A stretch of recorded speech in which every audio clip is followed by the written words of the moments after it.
everyone, and welcome back to another exciting episode of the Unofficial PlayStation Plus podcast, your monthly slice for all PlayStation Plus.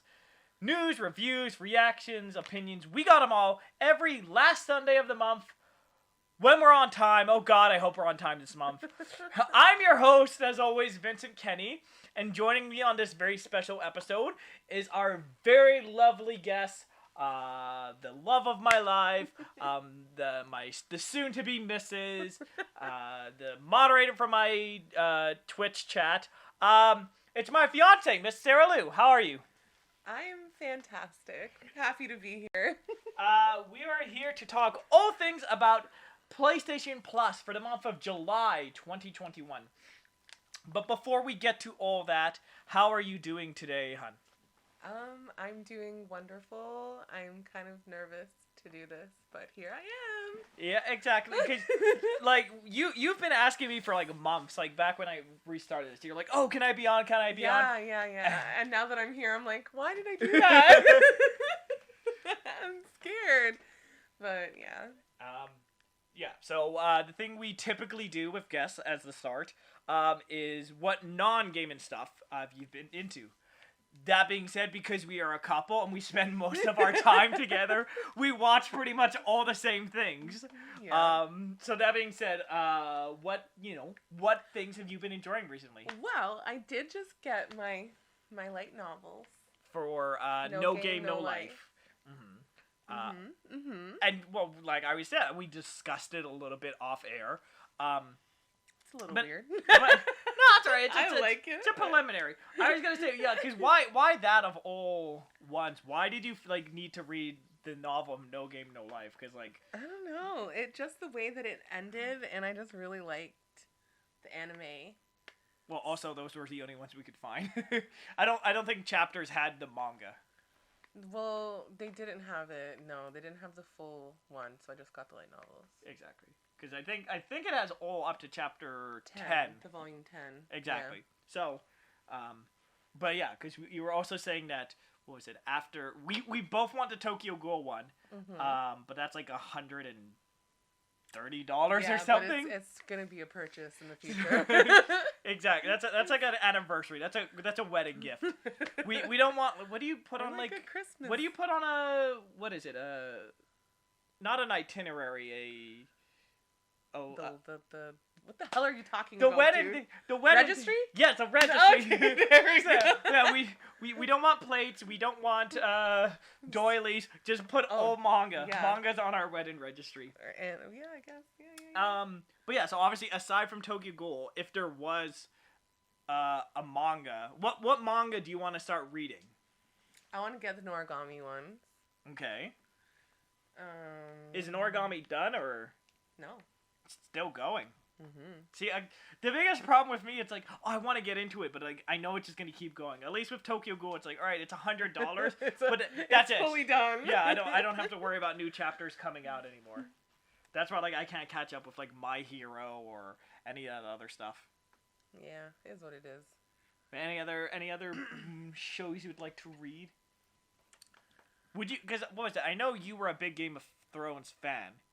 Mm-hmm. But like, have you and it's read funny, any? I have all the books. I've never read them. So, okay, I guess that answered my question. I planned on reading them, and I don't know. I read like part of it, and then I just kind of fell off it. I would like to. It's just like I'm an old person, so I'm like, when am I gonna? There's no ending for the book right yet, now. Though. Well, yeah. Yeah. So I totally will read them, so I can maybe the writer will make a better ending. Well, no, that's what I love is him being snarky. Anytime the fan asks, like, "Hey, when the book's coming out?" He's like, "Just because you asked me that, I'm delaying it a year." So like, I love the energy and vibe, but yeah, I'm like, I don't. That's the main thing for me. It's like, yeah, I'll catch up later. I don't need to worry about. Yeah, and then later comes and it never comes. He's like, make it later. No, later again. I feel like he'll. Oops. Alright, well, you added more work for me later. But, alright, let's go straight... That's my one swear. Let's go straight from the, Sorry. It's okay. Straight from all of that and get right into the game discussions. Yeah, you should have told So- me to put on my customer service voice. Where's the fun in that? then it just would have been talking like a robot. But yeah, so for the games for July 2021, you've got Call of Duty Black Ops 4. It was released by Treyarch, or created by Treyarch and released on October 12th, 2018. So about like 2.5 years old. Has a Metacritic of 83%. You mean 3. And yeah, 83%, and sold 3.5 million as of December 2020. So unfortunately, I didn't get a chance to play this game, mostly because Call of Duty games are like notoriously huge. So like, it pretty much would have been a quarter of just my PlayStation would have been Call of Duty. So it's like I could have 5-6 games or just Call of Duty. I'm like, no, I'm not deleting all these games just for a game I'm gonna play in like 5-10 minutes and then never play again. But as you said with your snarky little, you're not big into Call of Duty, yeah, because something is that you're definitely a big gamer and you play a lot of games with me and all this other stuff. You're really big into Fortnite right now. Yeah, you got me addicted to it. That just like my friend got me addicted to it, and I'm sure his friend. It's just an addictive chain. But I get so the big thing with this Call of Duty was it was multiplayer only. There was no story, no That sounds campaign. kind of stupid. To be Yes. honest. I'm not And really, you had to I pay- don't like Call of Duty personally. It's not my thing. Well, and unlike Fortnite, which is free, you had to pay $60 or whatever Oh, that's- just to play the multiplayer. No thanks. Mhm. I don't understand the hype. Well, that's what I'm gonna say. I've played it a little bit. I enjoyed the campaign, but then like after that, I'm not really big about like getting to the top of leaderboard or like going pro, all that. I just like to have a good time. So like I play the story mode, I play a little bit of zombies and that, and it's like, all right, well, I'm done with this game. So the fact that there's none of that stuff in the multiplayer game, It's like, what's the point? exactly. So No thanks. so honestly, I wish I had more to say. But yeah, it's Call of Duty. Is what it is. It's Well, there. It's a thing. People like it. Well, yeah. The weird thing is that there's Warzone right now, which is free, right? Okay. It's basically like it's very similar to Fortnite, but that thing's free. But like Black Ops 4 is still paid, so that's the thing where I'm like, I'm sure like for a few weeks it was banging because it was free, everybody had it, but like after next in August when it goes back to being paid and you have to pay money to play this game, I'm like, who is gonna people have moved on, they have Warzone, so I'm just like, I feel like this game just is kind of dead in the water. It's obsolete. Yeah. Kind of pointless. But moving on from that, the next game offered was WWE 2K Battlegrounds. It was created by Sega and released on September 7th, 2020. So less than a year old. September 17th, 2020. Okay, look, reading's hard, okay?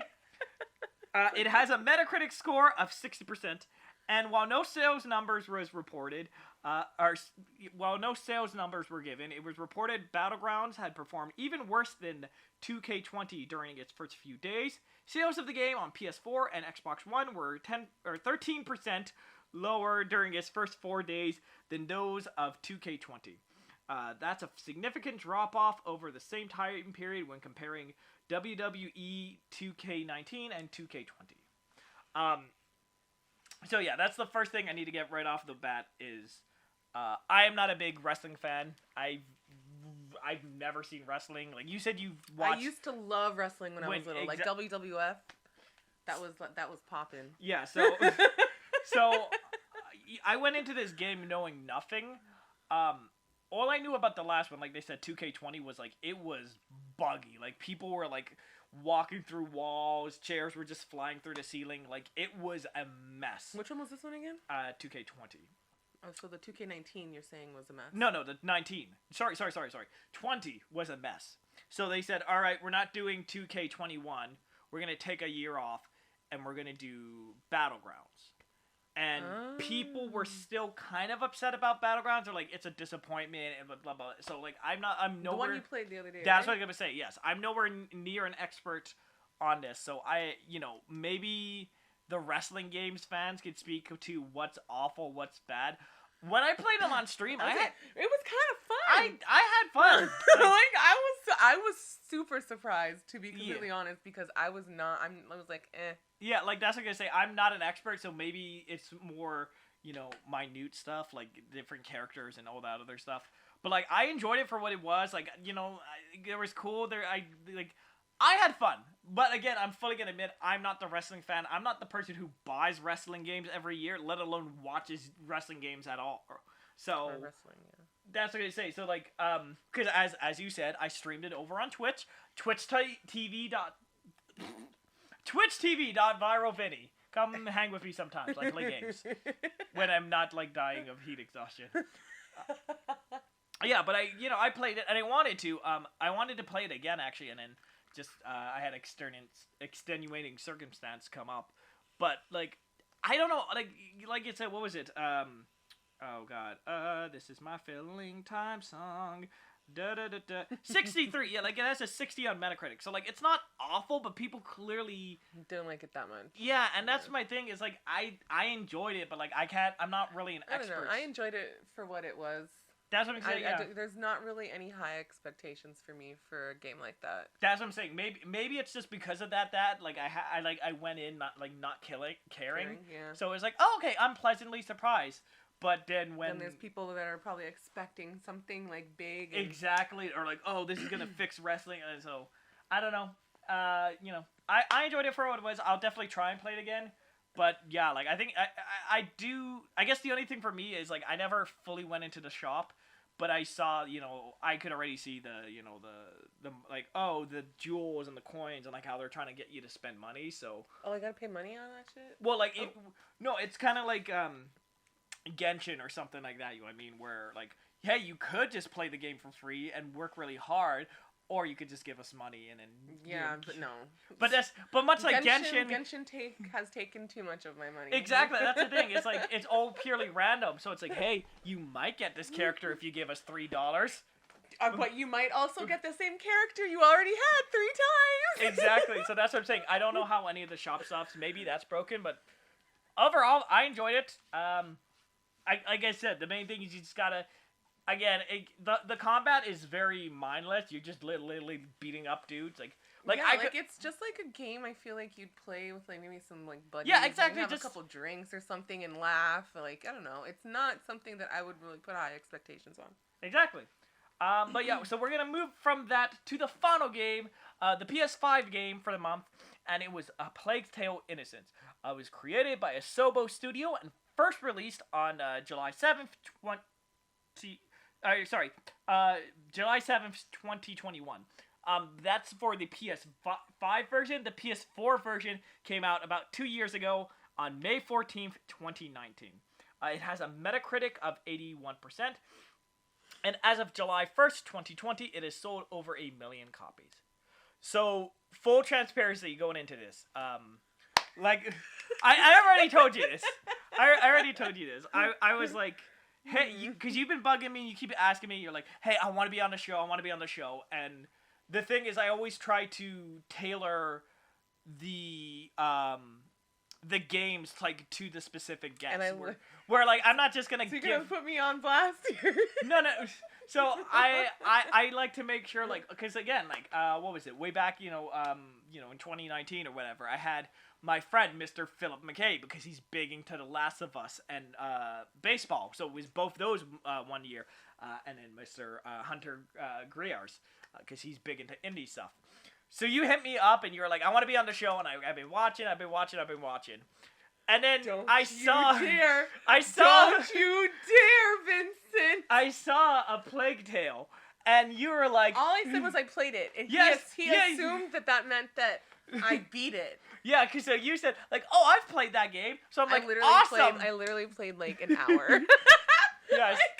So I booted up the game because I played the demo like years ago. I didn't even make it past. Well, yeah, I played the demo, which was like the first chapter. like years ago when it came out. And then we got to you got to chapter 3. So it was like you pretty much done an extra hour more. It was ridiculous, honestly. That being said, we are old people, and I wanted to play it more. Unfortunately, we only played the first 3-4 chapters, so we didn't beat it. But I still really enjoyed it. Yeah, I want to go back to it. And I was gonna say because I think the thing that blows my mind is I don't know the exact number. I can look it up right now, but like there's only like 4 or 5 dudes. Like, this is not a big team who did this. This is just, like, a bunch of small guys, and, like, it looks like a, big... Like a big company made it. Exactly, like a big, production. I thought it looked pretty cool. The rats are freaking terrifying. Yeah, exactly. Well, that's the worst part is, like, sadly, I don't have a PS5, so I can't, test all that, but, like, I can't imagine, like, how good it looks and like all the rats exactly like they would probably add more rats and whatever, but I was gonna say I played it just because I'm like, whatever, it's a new game, I'll check it out. It had a demo at the time. Why did you initially kind of like why were you interested in it? Well, I had Game Pass, so I was looking through the games I could use, like I could download. Yep. Yeah. And I was looking for a game that would scare me. I just wanted a scary game. Mm-hmm. And I downloaded it. Like, I didn't even know anything about it. Had never heard of it before. This was, like, a while ago. But, I don't know. Like, I just started playing it and then never went back to it. I don't know. Yeah, because, just for the record, I'm looking. They have 200... Mostly because my life's busy. They have 220 employees, which is, like, I love, small, little... It's not the size of a Ubisoft, which has, like, thousands of people. Are they, like, in the indie? Yes, they're from, give me half a second as I fill my voice. They're from Bordeaux, France. So I guess that makes sense why they set the plague there. There's a casket at my work called the Bordeaux. Sorry. No, I was gonna say, yeah, I guess, like, again, I always feel bad when I can't talk, like, super in-depth about these games. Like, it's one of those things, it reminded me a lot, like, Uncharted, it reminded me a lot of, Tomb Raider. It totally reminds me a little bit of Uncharted, the way that you, like... Yeah, they're, like, moving and the move puzzles. Through, yeah. Exactly, so, like, I had fun, the combat was, like, okay, like... The fact that you have your little brother and you have to, like...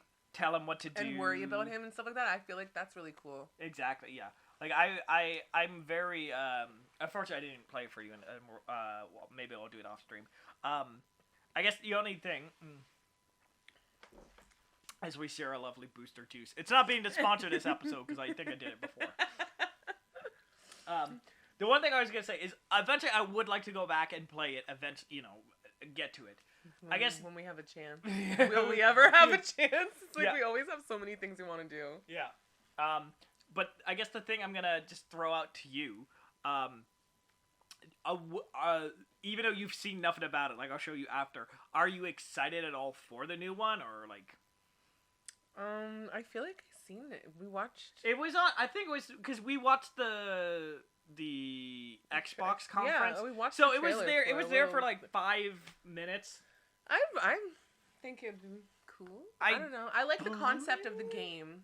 Well, see, I guess that's the biggest thing for me is like we just got to the part where something starting to get exactly because like they're like, oh, there is a mystery, there is a reason why the rats are going crazy or whatever. Let's go and play it after this. Yeah.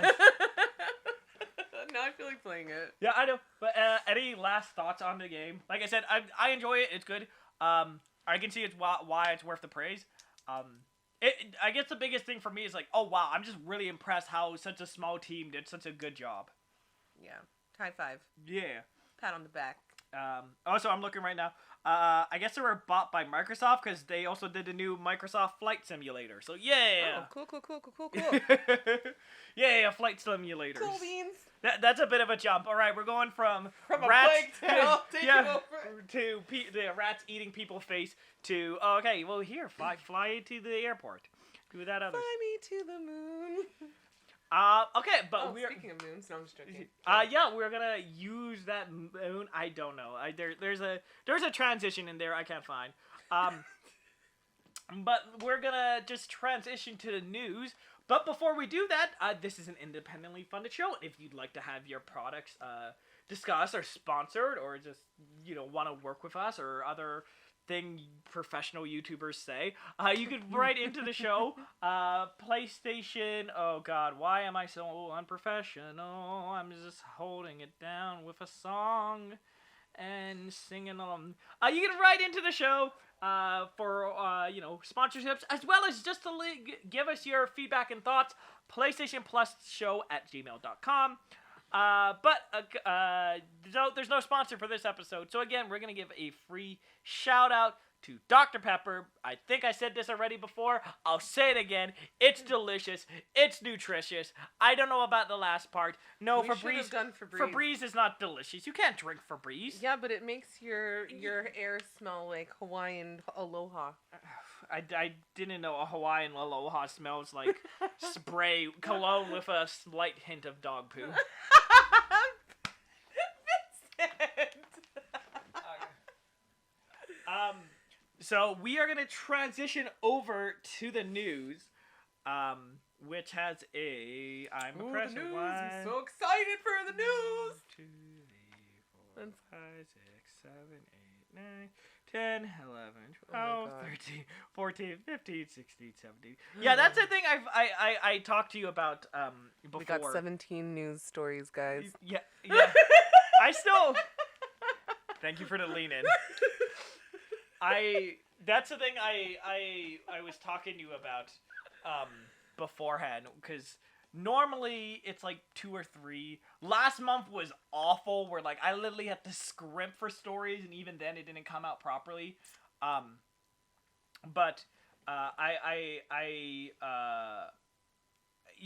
normally I feel bad because the guests have nothing to discuss, and we kind of just have to vamp for a bit.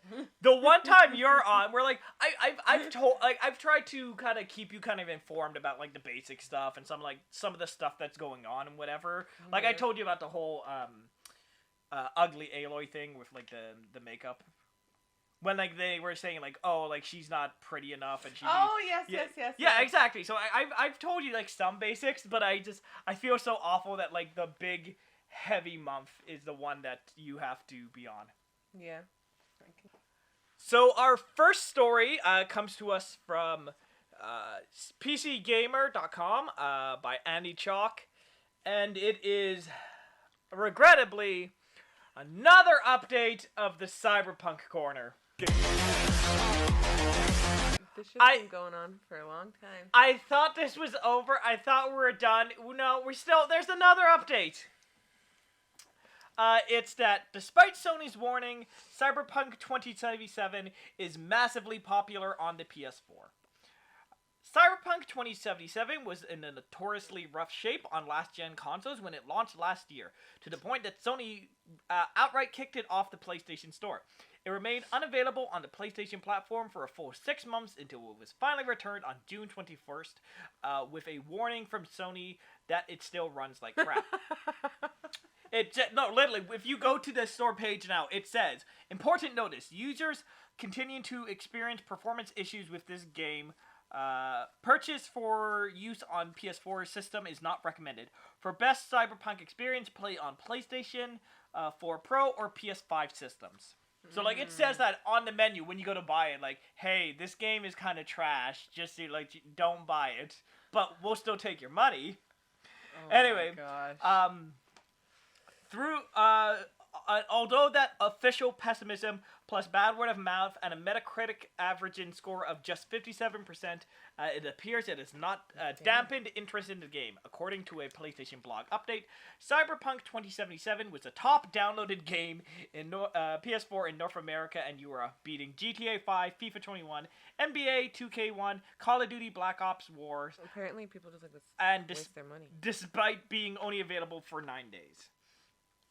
It's unexpected, but perhaps not at all shocking. Cyberpunk 27 was a buggy mess at launch, and its scope was more restrictive than some fans were expecting, but it wasn't fundamentally a bad game. As James said in his comprehensive review, it's a pretty good RPG in an amazing setting, absolutely sick with bugs. So, yeah, they go into more blah, blah, blah. I'm so tired talking about this game. It's done. Like, they're still they haven't even done the PS5 version because the original plan was like, hey, we'll do the PS4 version in the fall and then we'll do the PS5 version in the summer.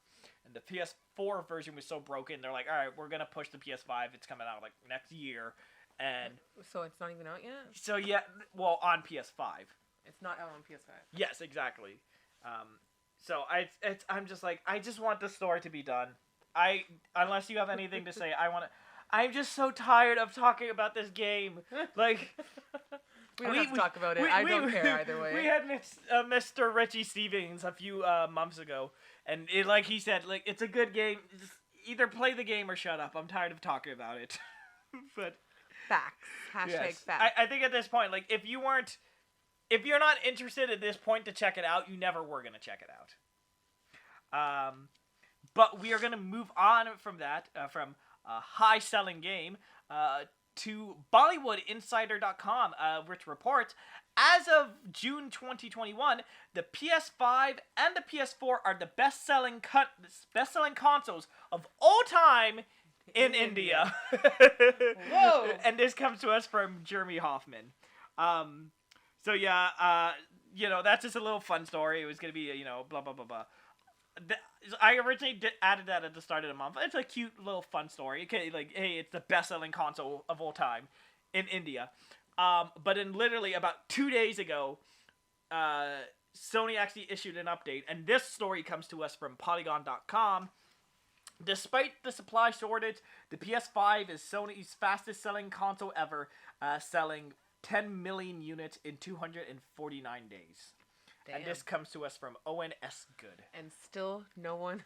so many people can't get them. The PS5 has sold 10 million units worldwide since its launch in November, reaching that number faster than any other console made by Sony Interactive Entertainment. Good job, Sony.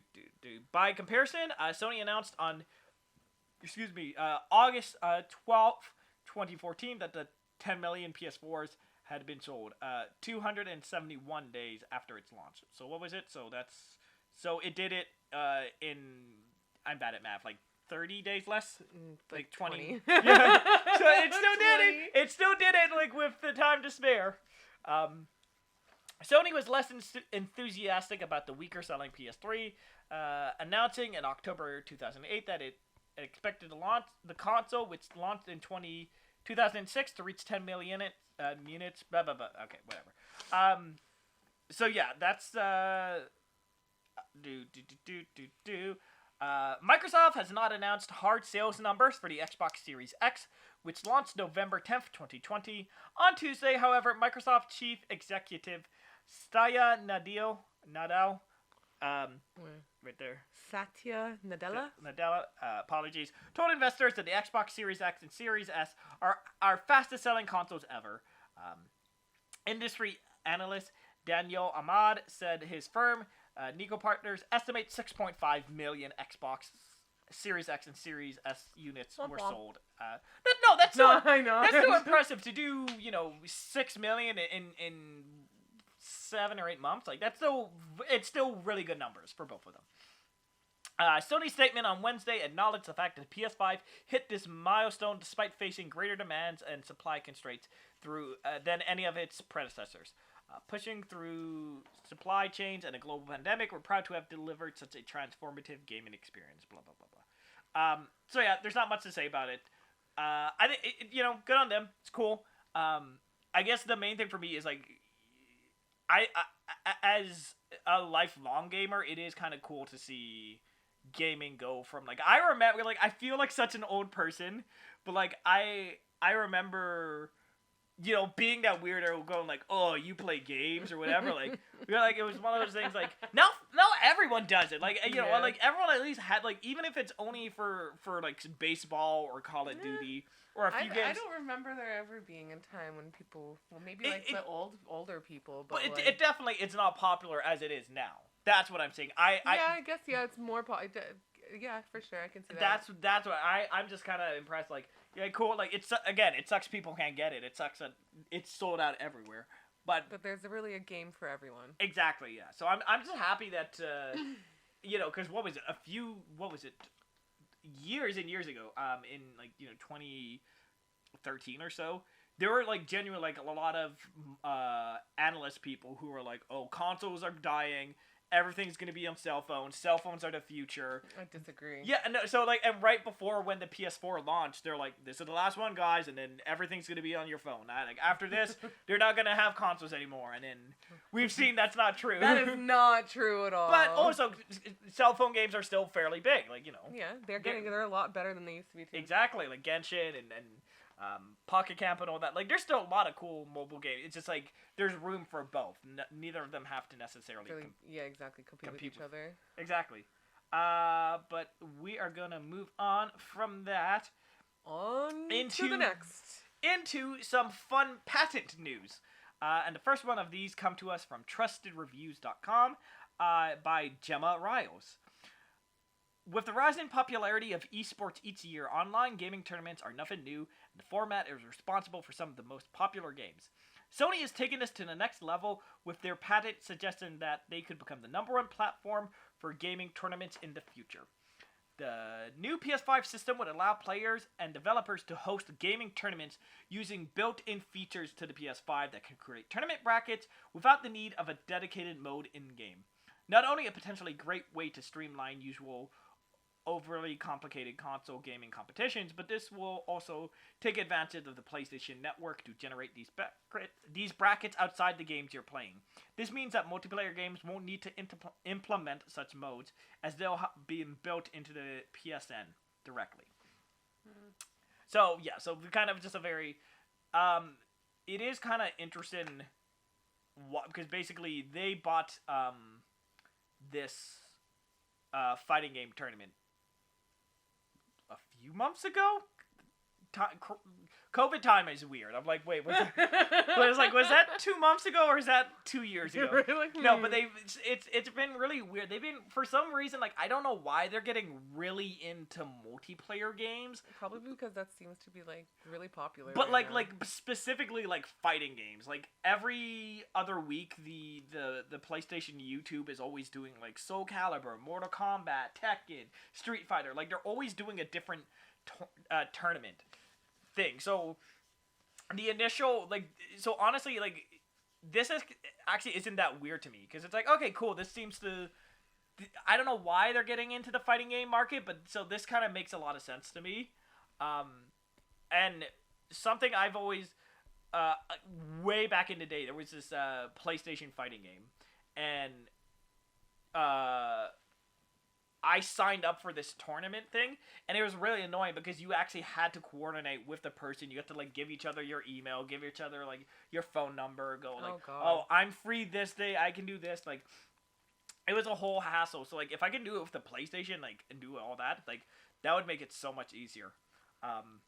Especially because like there's games like Smash Brothers where you can set up these virtual tournaments, and basically you just have to do the match before a certain day. So it's like, all right. So like, basically, it's like, hey, you need to have your match by Friday. It doesn't say like, oh, your match is Thursday at 2:24 p.m. It's like, you need to have your match by Friday, and then that's when we're moving on to the next round. So it's a lot easier, like, to work around a schedule as opposed to going like, oh, well, I have to be at home at this specific time, at this specific day. If you're like, oh, well, I guess the main thing for me is hopefully they add lots of features, because the idea is cool, the idea is neat. It just all depends on how in depth they get with all this. Yeah. Mm-hmm. No, go on.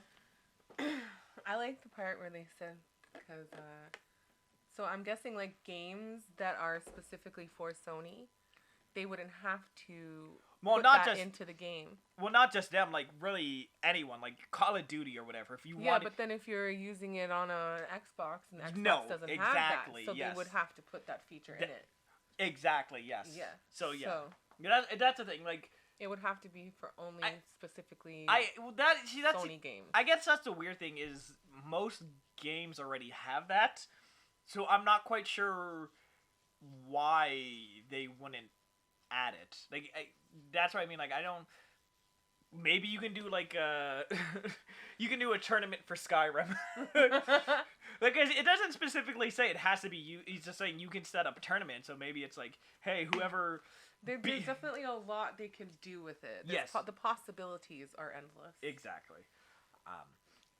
As my phone lags.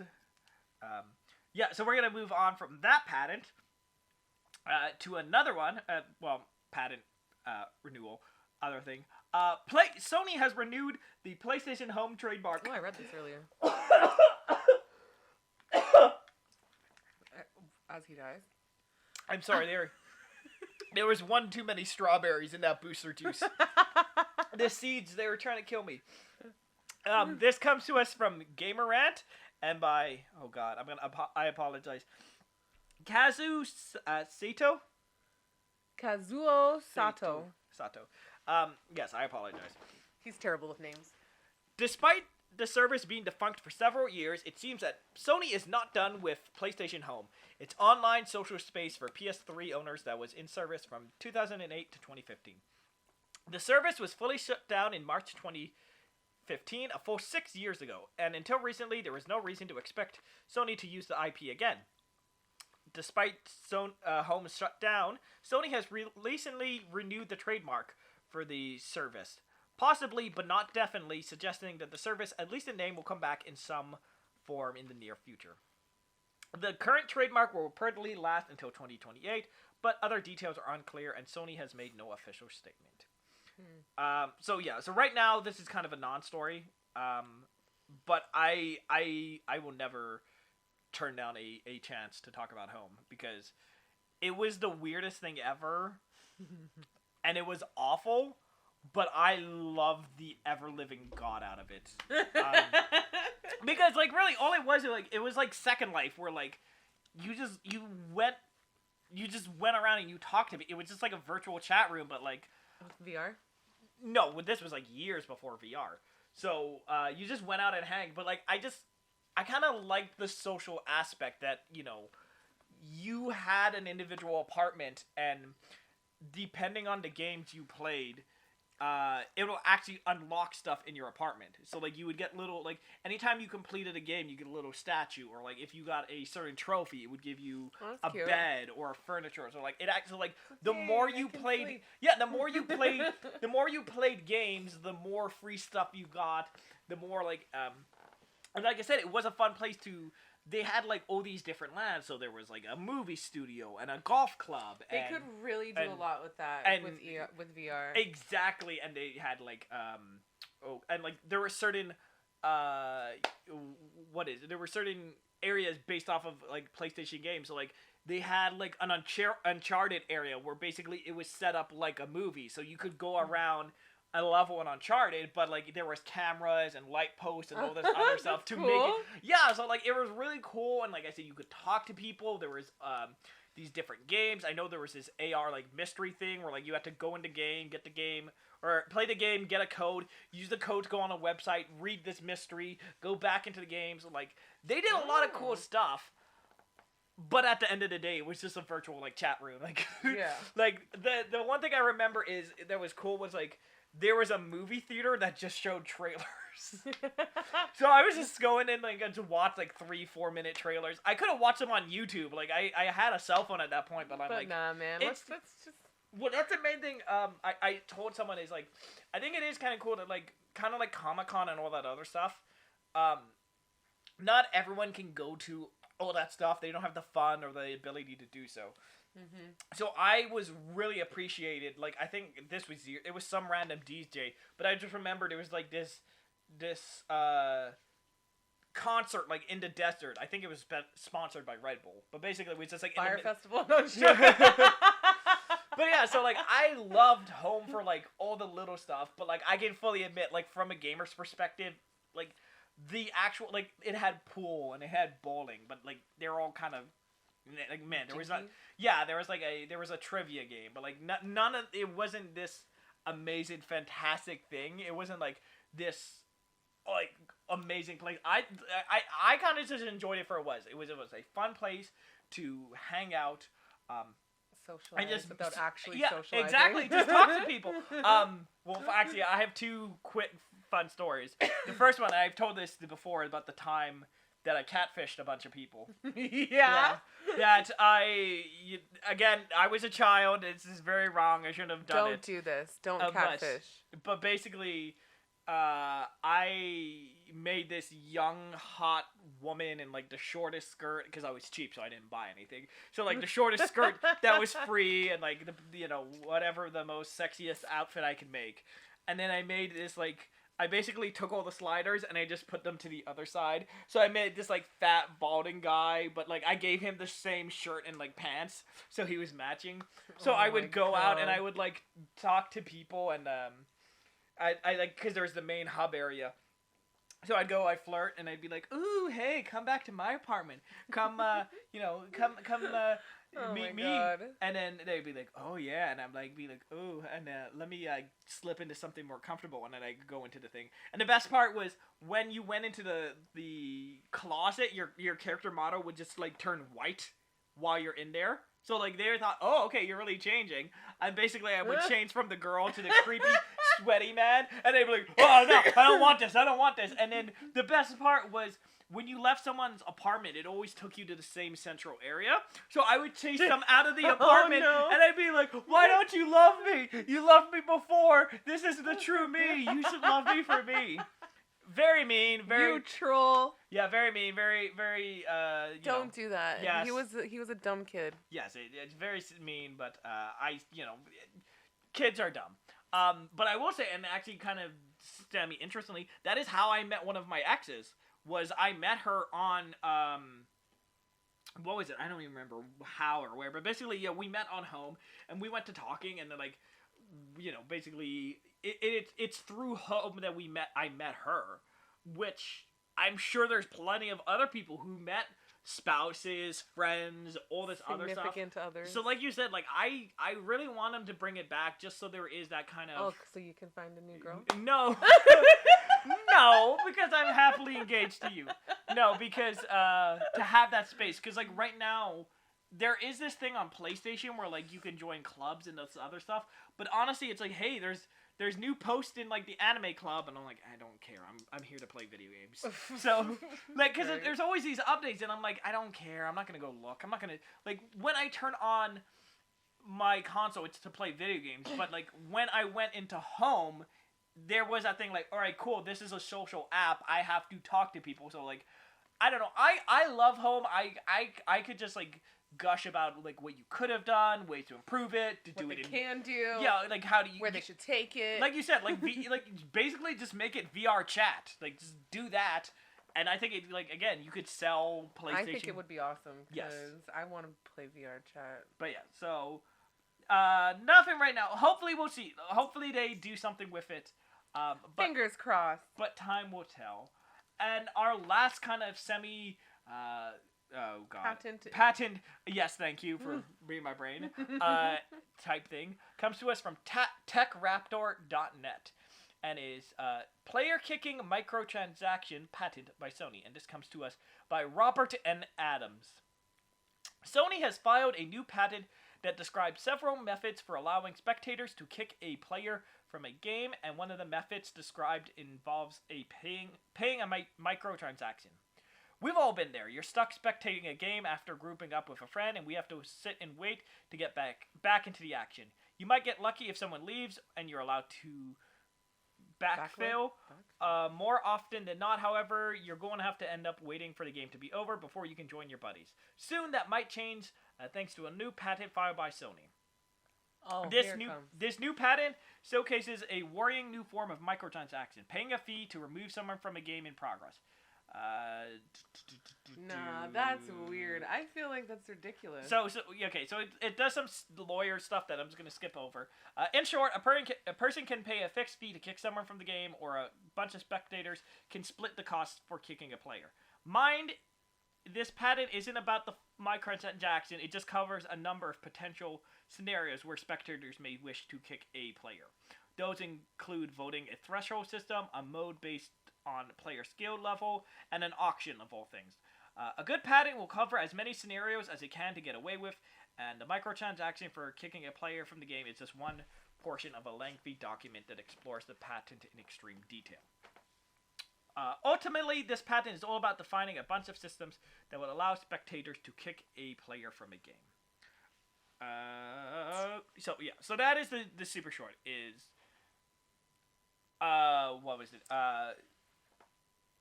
The thing with patents, it's one of those things that you have to, any single idea you might possibly have, you need to patent it. Yes. Because someone can then take it and... Exactly. So this is one of those things, it's not like a guarantee that they're doing it. They're just like an idea, basically. Exactly. They're like, hey, we might do this in the future. Like, the idea of it sounds like, I'm sure a lot of people would love that, but then I feel like it could backfire. Yeah, that's my main thing, is reading it out loud. I'm like, how do people not abuse this? Exactly. Like you could just get your friends... Especially when it says, like, skill level.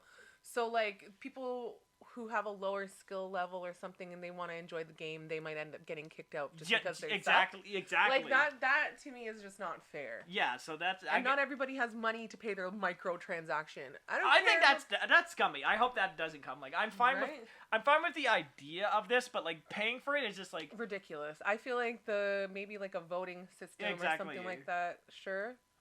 Maybe, but... Yeah, I understand that, like, every now and then, like, you get matched with people who are annoying or whatever, but, like, just paying money for them to go away, like I said, I just don't like that idea. Could you imagine how, like, sad that could make somebody? Yeah, and the worst part is, like, I know there's people who would do that, who want to feel big and just go around kicking people, spending, like, hundreds of dollars just to be a troll. I can see that making some games just not be as fun for people and making people not want to play. Or, like, watching someone... You know, that they did, like, you know, like, your name is up next, and then as soon as they join, like, kick them out, just to make them go back to the start of the line, like... Yeah, no, I feel like that shouldn't be a thing, personally. No, yeah, I agree. Again, like I said, it's just a patent, we'll see where it goes, hopefully it's nowhere. Yeah, hopefully it's nowhere. Well, what was it, when I was quickly researching that, there was one where it's like, apparently they filed a patent that the new PSVR camera is so advanced, you could use a banana. What? So they've patented the fact that you could use a banana as a controller. And I'm like, my gosh, I don't want to ever ever use a banana as a controller. I don't care. Track my body. Yeah, I don't care if I can do it. I don't want to. Yeah, it's not. But yes. So following up from that, this next segment is just basically dumb. Sony's been doing some dumb moves recently. And this comes to us from pushsquare.com, and it's the PlayStation Plus version of Greedfall won't upgrade to the PS5 version for free, but the Xbox Game Pass version does. And this comes to us from Liam Croft. The PlayStation 5 version of Greedfall launches tomorrow, but if you redeem the free PS Plus version offered at the start of this year, it won't upgrade to the PS5 version free of charge. This follows in the footsteps of Final Fantasy VII Remake Integrate, which asks PS5 users to pay a price for the Square Enix title, even though they redeemed the PS4 version a few months prior. This news has been confirmed by official Godfall Twitter, which responded to a fan asking about the very topic. Yeah, it's an interesting move to make, if anything. PlayStation Plus subscribers have it worse off than those playing...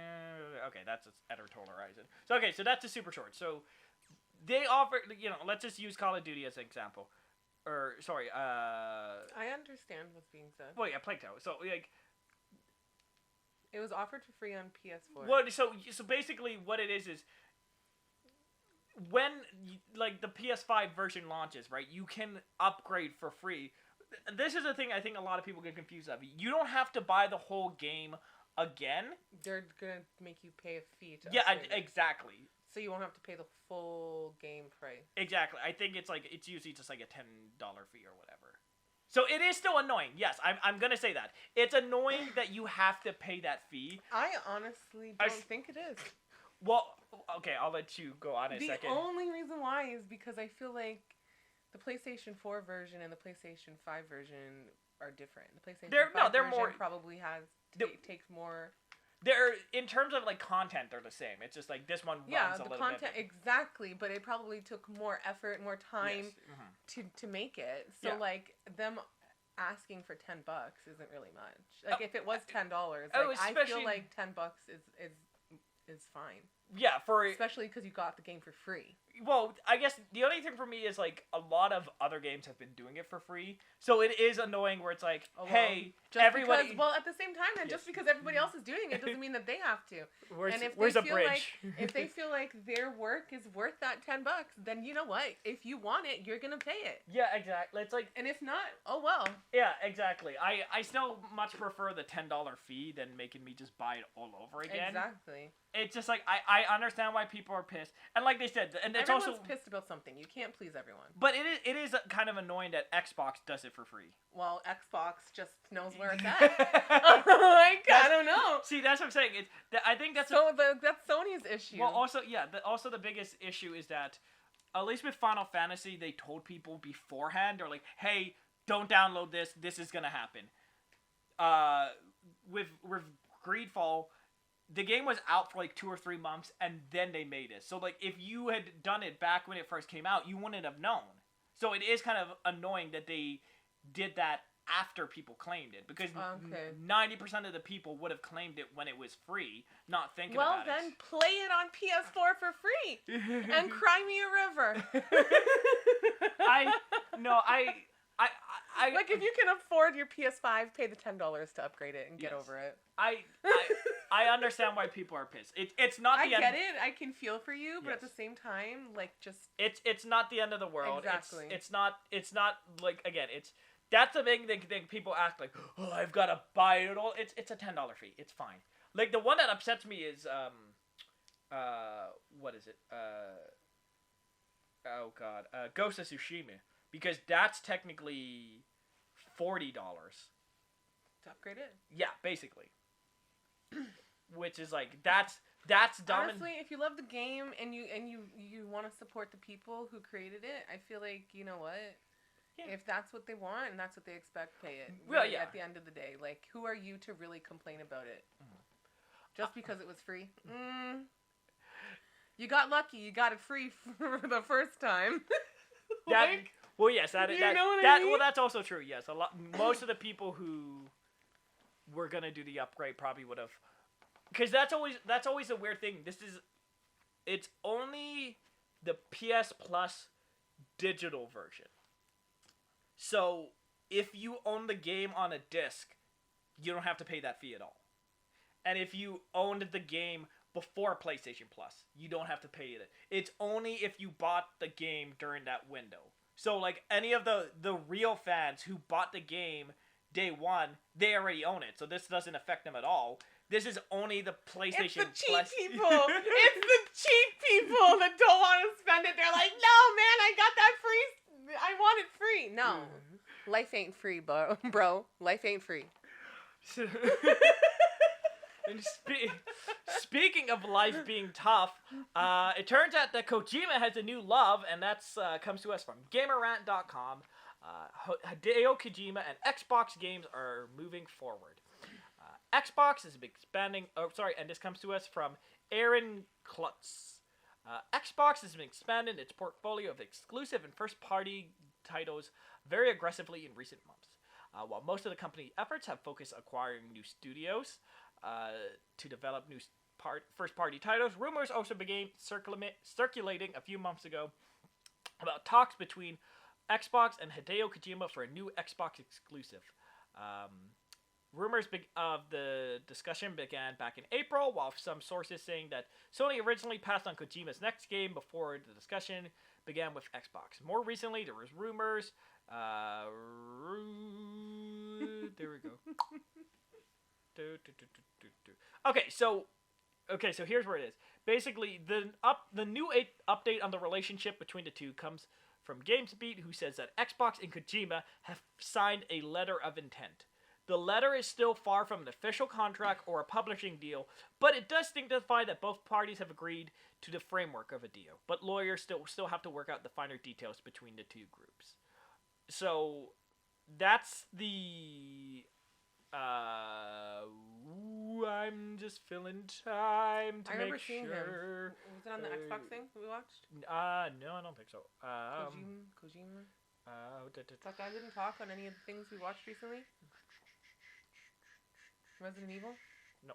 Okay, so I just wanted to make sure before I scare. So that's the thing I find most funny about all of this is he hasn't agreed to make a new Xbox game. He's just written a document that says, "I'll think about it."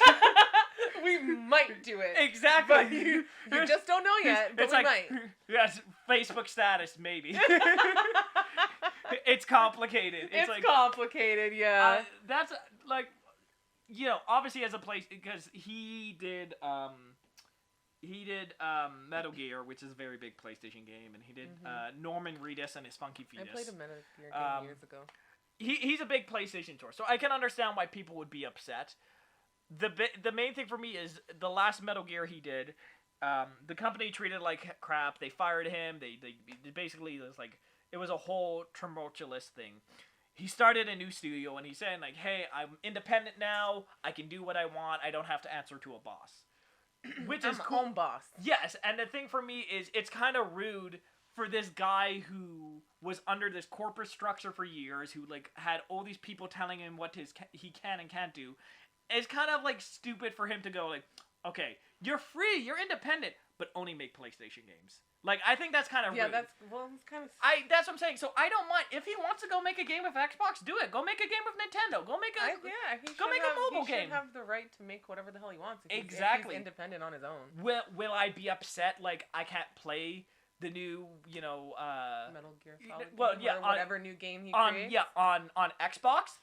Sucks is what it is, but like I'm not gonna tell him. You know you would. Yeah, well, yes, because yes, thanks to you now I have an Xbox, so I have all the consoles. I am the one true gamer. But, like I'm not. That's the main thing for me. I know people are like really upset. They're like, no, he can't go. How could he betray PlayStation fans? He's not. He's just. Honestly, this community gets out of hand. Like. Holy crap, just let people live their life and make decisions that they want. Like, if you don't like it, cry. Yeah. It's not going to do anything to him. He's still going to be making his decisions and making his money. Like that's all I have to really say, yeah. Like, again, right now, it's just a letter of intent. There's nothing official. There's a letter of intent. I love that. It's just like, we intend to possibly make a deal. Exactly. But also the fact that they did it officially and they had to, like, tweet about it. Right? Like, hey, guys, we got to... Oh, that's great. But yeah, so let's go. I don't think that. I know a lot of people would say that's a bad Sony move. I think it's just whatever. Let him be free. Let him do his own thing. What is a bad Sony move comes to us from Screen Rant, and it's that Sony, the PlayStation Store guarantees game visibility for $25,000 and a 30% sale cut. And this comes to us from Tyler Hagen. Sony is facing criticism for requiring developers to pay $25,000 and consent to 30% sales of their games to guarantee that their game appears in the PlayStation Store. PlayStation has been making that's not relevant. Earlier this year, Xbox finally completed its much anticipated acquisition of Bethesda Studios. What the hell is going on? What is happening? Professionalism. Okay, Forbes has reported on criticism being aimed at Sony by Ian Gardner, core founder of Neon Doctrine. Garner posted a lengthy thread to his official Twitter account this morning. First off, can I just say, I love how, it's social media, but they refer to it as his official Twitter account. Oh my god. Even though that's probably, like, unless he has, like, a secondary one, it's just weird to think, like, Viral Vinny is, if I get quoted, like, his official Twitter account, Viral Vinny. It's like, okay, it's like, yeah, that would be my official one. It's my only one. Garner posted a document with his frustrations with Sony. It's safe to say Garner had held nothing back as he provided insight to just how difficult it is to work with Sony, though he never actually mentioned Sony's name anywhere in the thread. The post reportedly refers to Platform X for legal purposes, but Garner makes it clear that the mysterious console maker is neither Microsoft nor Nintendo. While the post features multiple complaints, two stand out. First, Garner says that the only way to guarantee a game's placed on the PlayStation Store is to pay a minimum fee of $25,000. And the second, he says, is you must agree to a 30% sales cut. Other criticisms money hungry focus on Sony's lack of communication and confusing process for getting games added to the PlayStation Store. My phone is acting up. It's slow. It's not slow. No, it's slow. You just say that because you have an iPhone. Yeah, my phone is nice and quick Okay, I and think speedy. Okay, we got the gist. So it's charging the money. Yeah, It's ridiculous. Yeah, I can't defend it. Like, it's ridiculous. Okay, so devil's advocate, I could understand if a company came to Sony and like, hey, we want to be on. Okay, I understand paying a fee. Exactly. Because it's but like 30%? Well, yes, exactly. Like, do you guys really need that money? Like, well, yeah, especially because they're already getting a cut of it, just like exactly, and they want a bigger cut. That's ridiculous. Come on. Like I understand. Like, yeah, especially like Sony's a big company. Like, but not even that. Like a big game like Resident Evil or Grand Theft Auto. Like they could pay it for sure. But then what about the indie games or the people that don't have that some startup, they're not going to be that's pretty much their whole budget. Like all the money they made from the game just to get an ad on the store. That's not a good move. Yeah, I can't agree with it at all. Especially because like I understand they're trying to run a business, but I feel like there just should be a better way to get that, not necessarily preferential, but like there's different ways that don't involve 25,000. Like maybe doing times. I don't know. Again, I'm not a marketing. I feel like it's a sticky situation. It's a slippery slope because I feel like all that's gonna do is make it harder for smaller games or smaller businesses. And then they're gonna go to Game Pass. They're gonna go to Nintendo, and it sucks and it's stupid and it's dumb. And I don't like any of it. Yeah. And speaking of stupid, dumb stuff I don't like, this comes to us from RealSports101.com, and it talks about the leak of Assassin's Creed Infinity. Oh, God. You're not too impressed about... Okay, so... Oh, God. Okay, cool. So we're going to go from 101 to Bloomberg because 101 was praising it, and I think this is stupid. Oh, no. What is going on? Yes, this phone sucks. It's not a cookie. It's just loading. His phone sucks. You're mean. He needs a new one, and he won't get it because he's cheap. Well, it's fine. He has a free upgrade, and he still won't get it. Yeah, because... Yeah, well, I'll fill this time. The thing is, like, I'm not one of those people that's like, oh, the new iPhone 11. I gotta get that. Neither am I, but if you have the option and your phone's trash. Like, I much rather... His phone's trash. The thing for me is, like, it still works, it still functions, it still does the other stuff. Yes. Is it as fast as it used to be? No, but it still works. There's nothing wrong with it. Get a new phone. No. So I'm not doing the upgrade... What was it? You saw what my SIM card was acting up, so I got a new one. Yeah. But try to reload it. I did. Okay. I can talk off. I can. What is going on? I don't. Okay, it doesn't matter. I'll just vamp. So okay. So this is just a rumor. I talked about it on Twitter, right? But the rumor is that the next Assassin's Creed is gonna be free to play, and basically, I don't like that because it just really. Oh yeah, okay. What? Oh, within 5 seconds. No, why? Within 5 seconds, I pulled up the exact same thing. No, you know what it is? It says your monthly limit of free content. So I probably read a Bloomberg article. Oh, they it out. Yeah, no, a lot of websites. All right. Thank you, Miss Sarah Lou. So Ubisoft's plans Assassin's Creed live online game service. And this comes by Jason Schreier. Assassin's Creed, a video game franchise set in huge worlds where one can take hundreds of hours to complete, is getting even bigger. A new project, which is known inside Ubisoft Entertainment by the codename Assassin's Creed Infinity, is set to create a massive online platform that evolves over time, according to people familiar with the development. Whereas previous Assassin's Creed games each unfolded in a specific historical setting, such as ancient Greek or Ptolemaic Egypt, Infinity will contain multiple settings with room to expand to others in the months and years following its debut, said the people who asked not to be identified. Individuals' games on the platform might look and feel different, but they'll all be connected. Details surrounding the project, which hasn't been previously reported, are in flux and is still years away from release. The teams also have been affected by the Me Too allegations that swept through the company last year. Inspired by smash hits like Fortnite and Grand Theft Auto, these living online platforms can keep players engaged for years by frequently adding new content or changing the experience in dynamic ways. The fifth Grand Theft Auto game, which sold more than 140 million copies, largely thanks to its constantly updated multiplayer mode, is approaching its 8th birthday, with versions planned for the third generation of game consoles. It will be on 3 consoles. Service games generate a huge revenue industry over time by hooking players and pushing them to spend money on special occasions.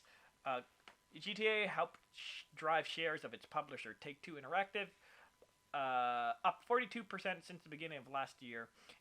In the same period, Ubisoft shares were flat.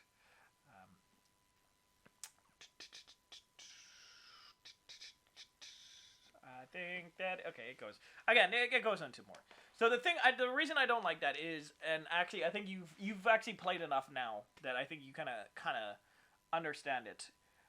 The reason I used to love Assassin's Creed was they would give you this big, huge, crazy, city and world and stuff to play with, and basically, you would play that for 2 years, and then the next one would come out. Yeah. But the problem with a lot of these Fortnite games is, the gameplay is just very small, and they just have you basically just do busy work, where it's like, get 50 kills, get 100 kills, go to... The Assassin's Creed, they're turning into just a sellout brand.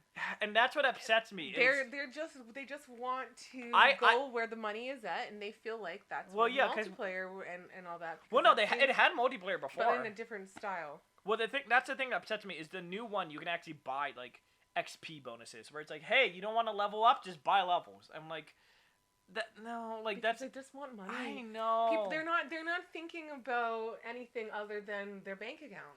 I know. It just upsets me because Assassin's Creed used to be one of my favorite games of all time. I know. I loved it for the history and the characters, and now it's just hey, here's a huge map with 40,000 things to do, but none of them are fun. And I would much prefer them to go back to be small, make it something fun, more in depth. Because that's the thing for me is especially now that I'm an adult, I have work, I have a family responsibility, all that other stuff.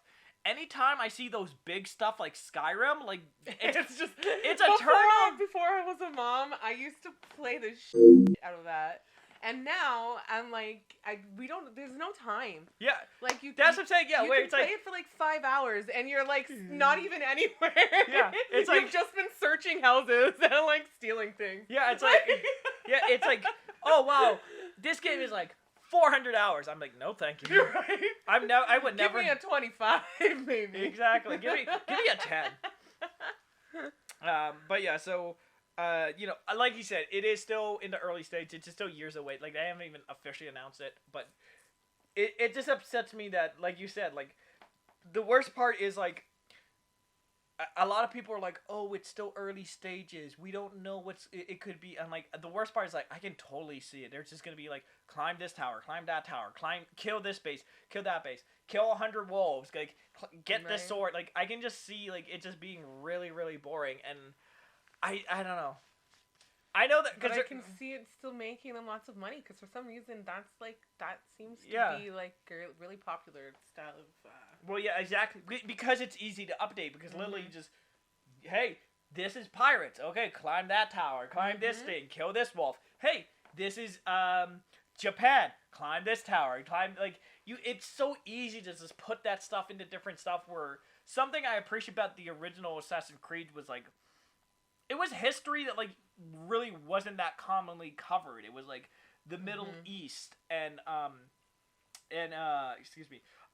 the Renaissance and the American Revolution and all this other stuff. Like these really unique I feel time periods.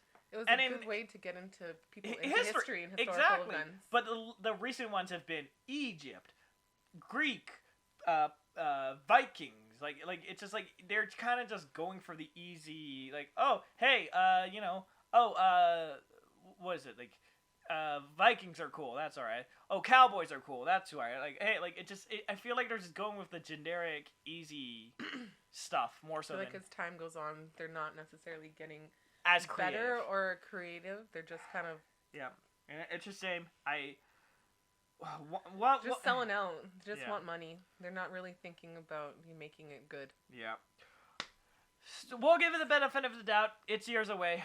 Who knows? Maybe it'll surprise us. But something that is more current and that just recently happened is that Sony acquired Housemarque developer, and this comes to us from BusinessWire.com by. It doesn't say. Okay. Cool.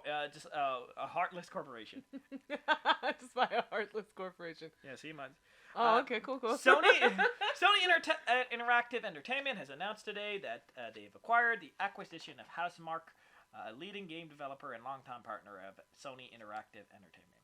Recognized for its extensive experience in the arcade shooter genre, as well as its strong creative and technical capabilities, Housemarque has developed 8 titles exclusive to the PlayStation consoles, including Returnal, Nex Machina, and Alien Nation.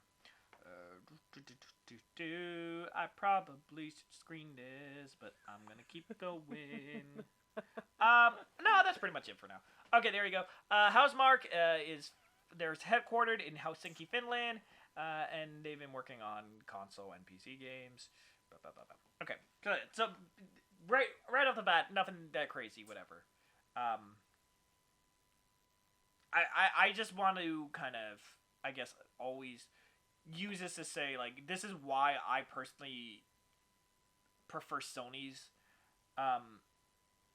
method of making games.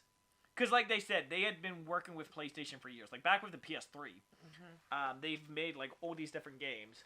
And now, Sony is hey, okay, you guys have proven yourself. You guys, we see what you can do. Now we will buy you. Now we'll put you the money into you. Now you're good enough for us. But the difference is that they've been working with them that whole time. We're it's one of those okay, now we're ready to commit, basically. Oh, okay. The difference with Xbox is Xbox. There's hey, Fallout's popular. Let's buy Fallout. Psychonauts is popular. Let's buy Psychonauts. Xbox basically just you've already made a name for yourself. Now we want you. Xbox only cares unless you're already pre-packaged and ready to go. Meanwhile, Sony will work with you, build you up, and then take all your money. No, and then go all right, now you're ready for us. Now you're which I personally prefer because there's these rumors a while ago. They were and Xbox has already said who's Xbox gonna buy next? They're gonna buy Sonic? Are they gonna buy Nintendo? And I'm no. Why do they have to buy anything? They take it and then they say no one else can have it. Well, no, it's just because they want to put stuff on Xbox. So instead of making brand new unique games, they're hey, you want Sonic? You gotta buy an Xbox. It's which I find so much. I find that really awful because I used to hate that because I never used to have an Xbox. I used to only have PlayStation, and there was games that I would want. Because that's it. And I couldn't play them because they were only on Xbox. Because yes, but I feel they're doing that with all consoles. Well, no, yes, that's gonna happen. You're never gonna see a Mario on an Xbox or whatever. But the thing I kind of prefer is, like I said, with the PlayStation. Those games have only ever been on PlayStation. What was it? Even right now, the fact that they own Bethesda. Mm-hmm. I just got into Fallout with Fallout 4. I'm really excited, and it's really awesome. But Fallout 5, whenever it is, like 5-10 years from now, if I want to play Fallout 5, I have to do it on the Xbox. I have no option. So like if you didn't have the Xbox and I never got one, I wouldn't be able to play the next Fallout, which is that's kind of dumb. And that's what upsets me is games that were already exactly on other consoles. They feel like they should stay there. Yeah, I feel like that's stupid. Same with Skyrim. Like now, like what was I have the Skyrim from PlayStation 3. Like I still Exactly. have it. Yeah, exactly. If you want to play whatever the next Elder Scrolls, you have to have an Xbox to do it, and that's what I have it on my Xbox now too. Yeah, but it was also on the Xbox. That's the main thing for. That's why I don't like when people are saying like, "Oh, they should buy Sonic." I'm like, no, they shouldn't. Leave Sonic alone.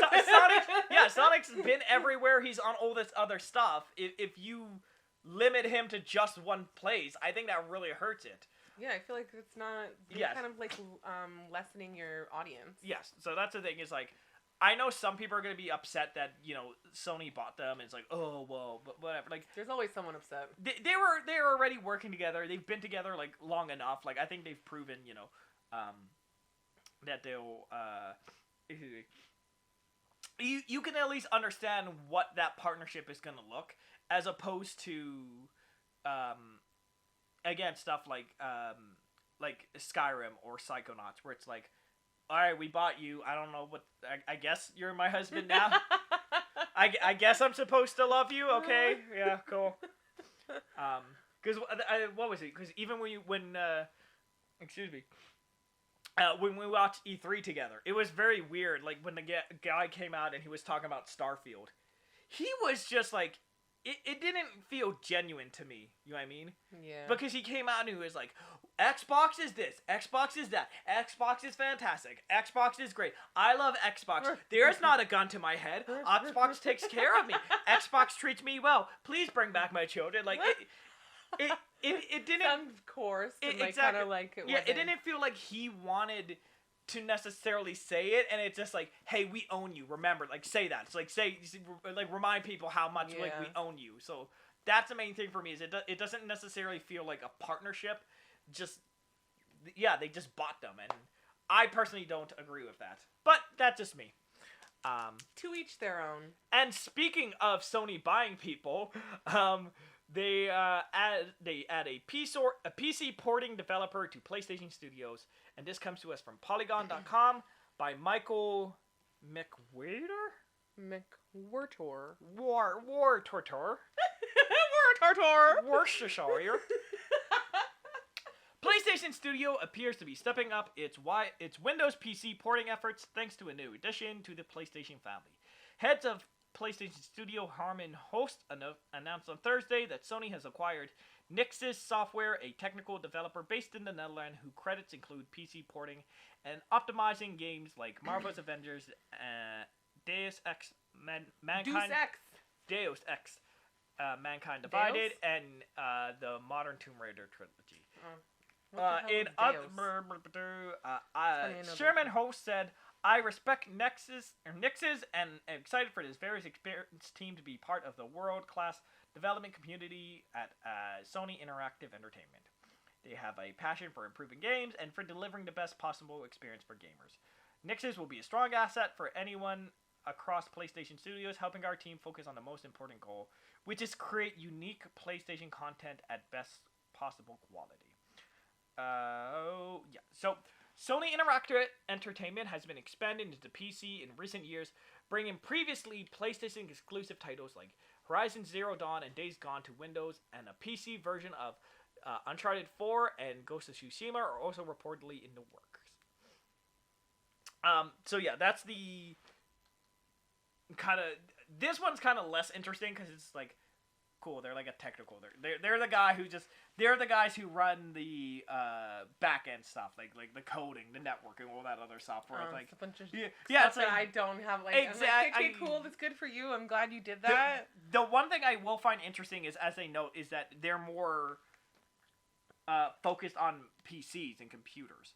And I do find it interesting that like they said, PlayStation is putting a lot more of their games on computers than PCs. So I am kind of curious if that means that there could be a world where like games come out on the same day for PS5 and computer, which it would be bananas if it did. That would be like a big, like a first of its kind.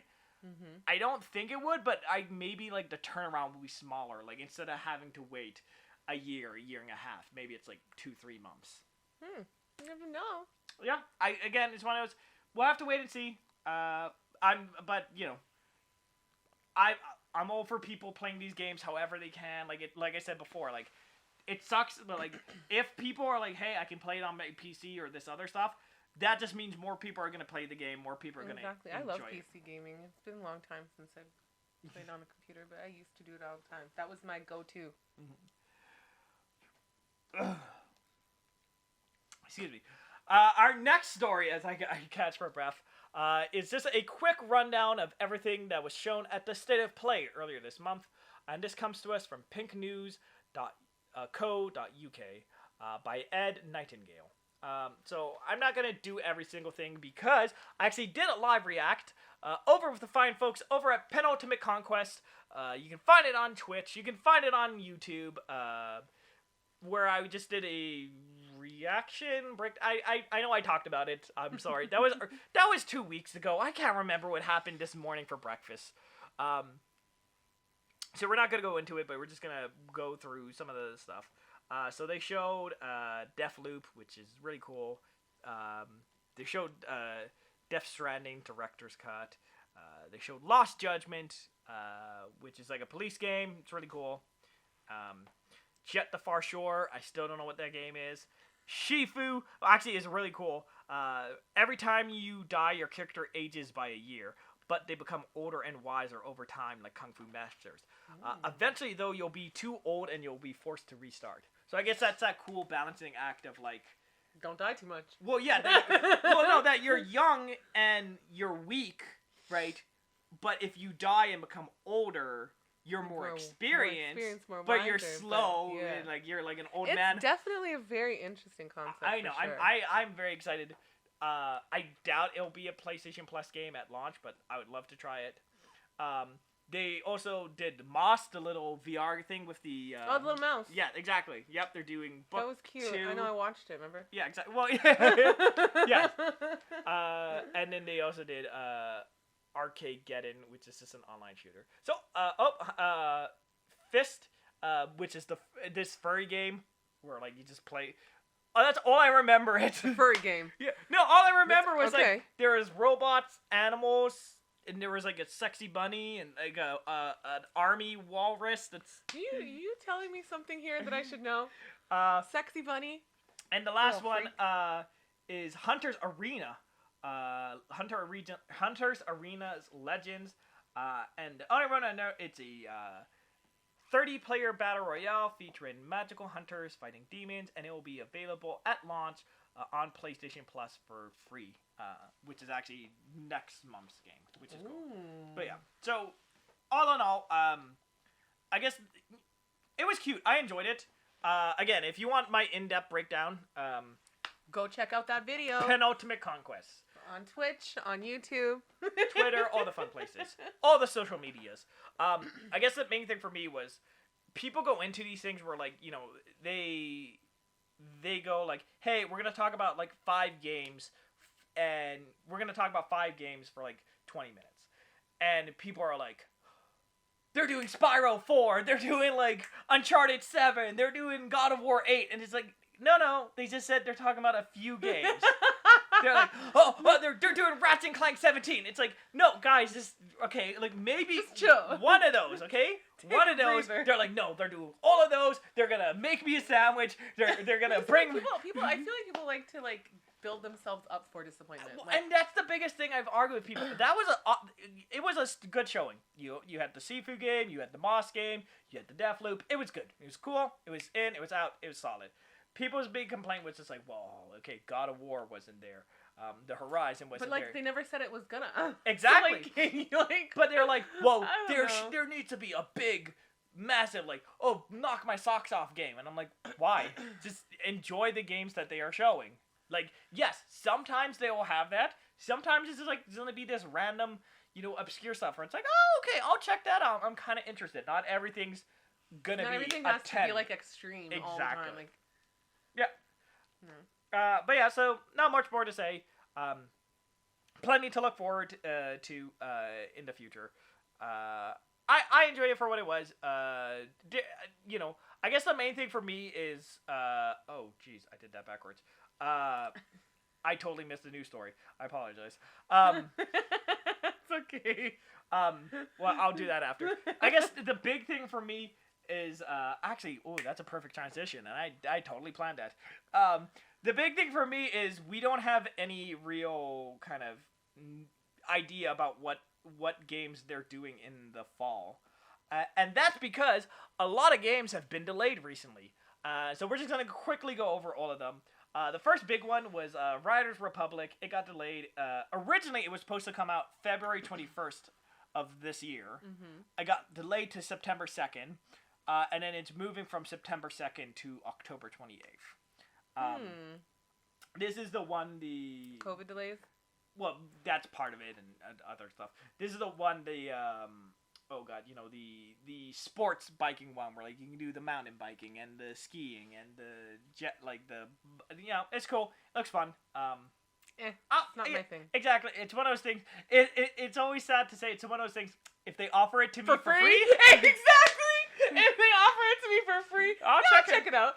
Yeah, I'm not gonna buy it at launch. I'm not gonna buy it ever. I'm not gonna buy it on sale, but if I get it for free, I'll check it out. Hey man, if someone gave it to me, sure. The next one is Kenna Bridge of Spirits, which was supposed to come out August 28th. And it's just being delayed to September 21st. It's only about like that's not really that big of a delay though. And the thing, so here's where I like to get my tinfoil hat on. No, seriously, because conspiracy. Well, next month is like a banger for Xbox. They have like 4 or 5 games coming out next month, which is kind of weird. I feel like they should have paced those out. But you can't. You know what? Leave Xbox alone. No. Stop hating, okay? No, I'm not. We just mad because PlayStation isn't bringing out some freaking bangers? No. Huh? No, I'm just joking. So that's what I'm saying. So this game was supposed to come out. Crazy. I thought it was gonna get buried. I thought like everyone was gonna be so focused on the other stuff that they would have just forgot about it. I'm kind of happy because now Xbox can have its awesome month, can kill August, and then this game has like more freedom, more like it doesn't have to compete with like 4 or 5 stuff. It can do its own. That's what I'm saying. So maybe that was a good. Because the thing for me is like good move for them. The thing for me is like they're only delaying it like less than a month, like 22 days. What are they really gonna do in 22 days? I think they're legit doing it for that reason. They're just trying to get out of that crazy thing. Go, all right, cool.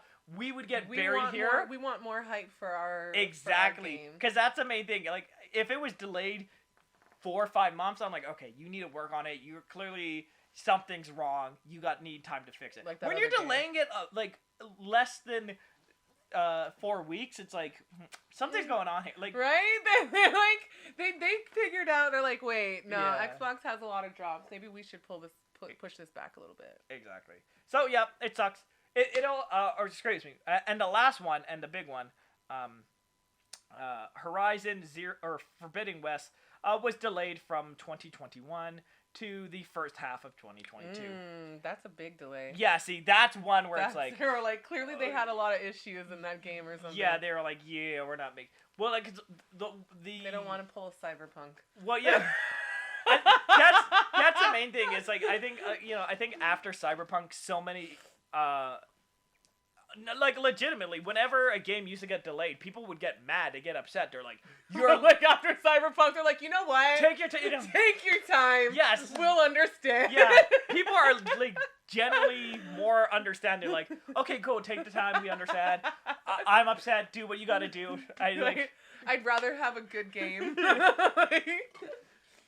Which is crazy to think, but yeah. So,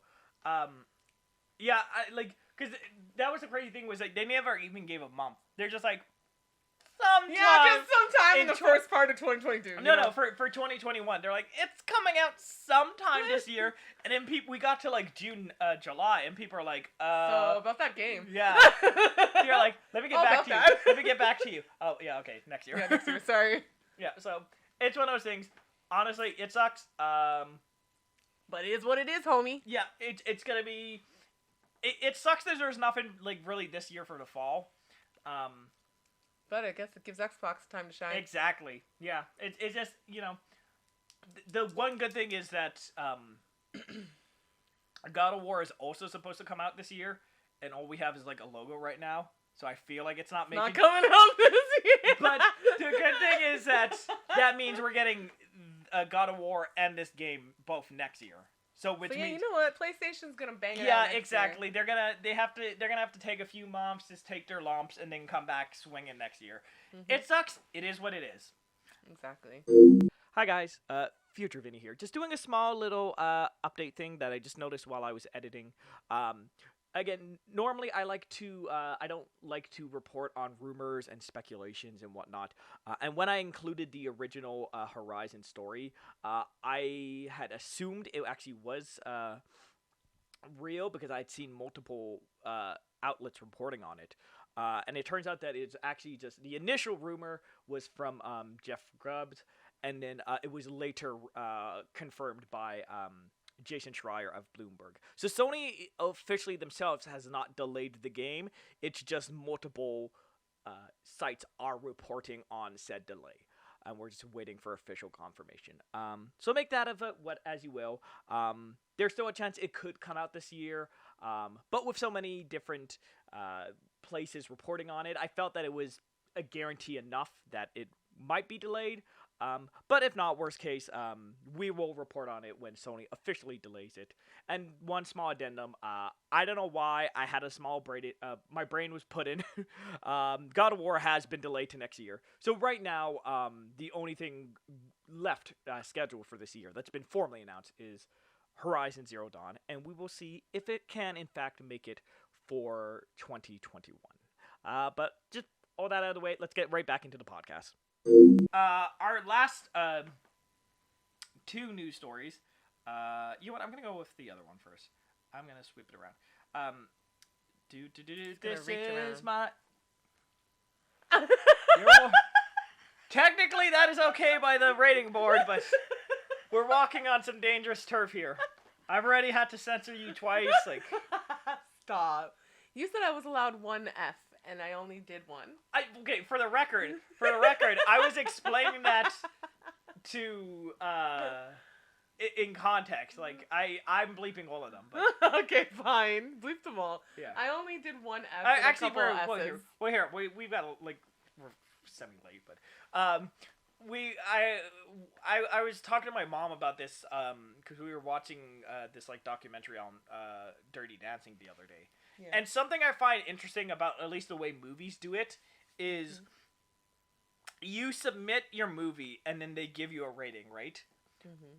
But they don't tell you why you got that rating. So, interesting. So like you don't know. Maybe it was the sex scene. Maybe it was the swearing. Maybe it was the guy who got it. So then you just have to go in and okay, so let's see. What do we cut from here? Exactly. You have to guess and then resubmit it, and they go, okay, now the age is lower. And it's like, that's just so stupid because just tell people. Dumb. Exactly. Tell me what's the issue so I can remove it, man. Exactly. And they're just like, because they'll just say the movie has swearing, violence, this, like they'll tell you what, it has swearing. But it doesn't necessarily say what swear words were the issue, or like maybe there's too many. Maybe you said the C word. Like you just have to guess what they want you to get rid of, which I think is the stupidest thing ever. I agree. So that's why I'm saying. So technically, according to the PG ratings, you're allowed one swear word, but like I'm just playing it safe. I feel like most of my guests would just like burn it in the first minute. So. I did pretty good, though. Yes. Stop. Okay, but yes. So, PlayStation recently did a look at the an upcoming patch. And this comes to us from PS5. Yes, for the PS5. And this comes to us from Polygon.com by Michael McReator, McWhirter. It's the same dude. McRorter, and Ryan Gillum. McWhirtor. Whirterhole. McWhirtor. Okay, so I'm gonna just skim over it. Basically, there's a beta right now just to test what's gonna come in patch 2.0.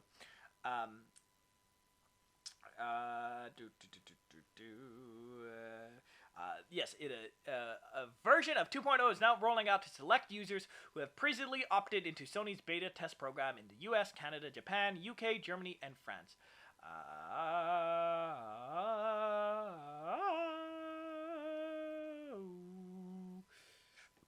I'm feeling time. So yeah, so it's broken into three things. So the first one is that it now allows you to do 3D audios using the TV speakers. The system will use the DualSense controller's built-in microphone to map out the room's acoustic, enhancing the sound without any surround equipment. Yes. So first off, real quick. I don't really Yes, care. that's one of those things. Well, because right now, like, they have the 3D audio with headphones. Mm-hmm. So like if if you have the right headphones, like it'll do so you can hear stuff behind you. Basically like surround sound. Yes, but with headphones. Yeah. This update is just for like the TV, just like the speakers in the TV, which I'm like, cool, but I don't know how well that's gonna work. Yeah, like, I feel like I would it's just get not gonna surround work well. sound at that point. Just like I agree. Like I don't know. Yeah, I feel like they're trying to. It's a nice upgrade Exactly. for those who are gonna use it. I'm sure they're happy. I just don't know how many They're just people. trying to appease to a certain type of people and make their things seem better. The other update is the scrolling game library for the PS5 will get a clearer new update separating PS4 and PS5 versions of the same game, which should reduce some of the confusion that comes with upgrading the game version. In addition, players will be able to customize the pop-up menu by moving and removing items, and the control center will also get more accessible party and system messages to help players socializing more. The friend tab will itself get an upgrade showing players how many friends they have online, busy, offline, and allowing users to accept or decline multiple friend requests at once. PlayStation Now will now offer a streaming test and let players select 720p or 1080p. The PS5 will also auto capture a video clip when a player beats a personal record in certain in-game challenges.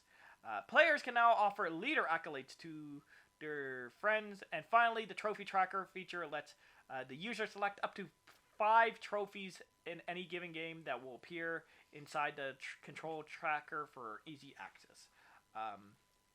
And the other one I don't see mentioned here is now that it changes the way trophy laid out. So before they were horizontally, and now they're going to be vertically. Here's the thing. Woo! Yeah, we got vertical trophies, guys. Here's the thing. You make fun of that as actually, and you're like, that's like the most exciting thing. The fact, because it takes up too much space. That's the thing. When I heard it was horizontal, I'm like, that is disgusting. Why would they? Because it's vertical on the PS4. Oh, okay. So I'm like, why would they change that? That's awful. Now they have it back. That's good. And you're like, okay, now I'm definitely getting the PS5. Okay, because of the trophies. That's one of the reasons. So there are all that. The biggest update, though, and the one that's causing most people contention, is that they are allowing people to upgrade the internal storage. So how the heck do you upgrade it? So basically, the PS5 starts with 825 internal storage, but only about 667 is actually available to. Okay, but how can you actually upgrade internal storage, or it's going to be like a cloud thing? No. So basically, the issue people are having is that, PlayStation said, hey, we're allowing you to use different chip. You can buy your own chip, you can buy your own memory, whatever. The only thing is that you have to, basically take off the PS4, the PS5 lid. You have to unscrew all the stuff, and you have to put the chip in yourself. They're giving people the option to do that. If I eat a shoe. So, but why is that causing issues for people though? Because it's too much. So, with PlayStation, they're given. I'm just trying to find numbers here. People's big issue is that with Xbox, I'm trying to find. Okay, I'm gonna pull like these numbers out my bum. So, Out his daddy ass. basically, people's big issue is that for Xbox, right? PlayStation is giving you the option. They're like, hey, you find the chip, you find the part, whatever. We're leaving it up to you. These are the parts that work, but you do whatever you want. Xbox, you only have one option, and that option is like $699. That's it. You have and that only gives you a terabyte. PlayStation's like, hey, you can have 4 terabytes, you could have 2, you could have 500 gigs.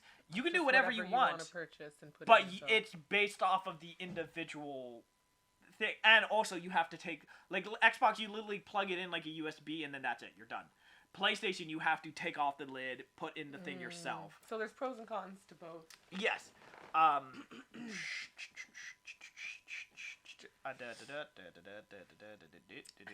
Yeah, see, because, like, for example, so, excuse me, for 1 terabyte on PS5 is going to cost you, like, $230 to upgrade. American. Yes.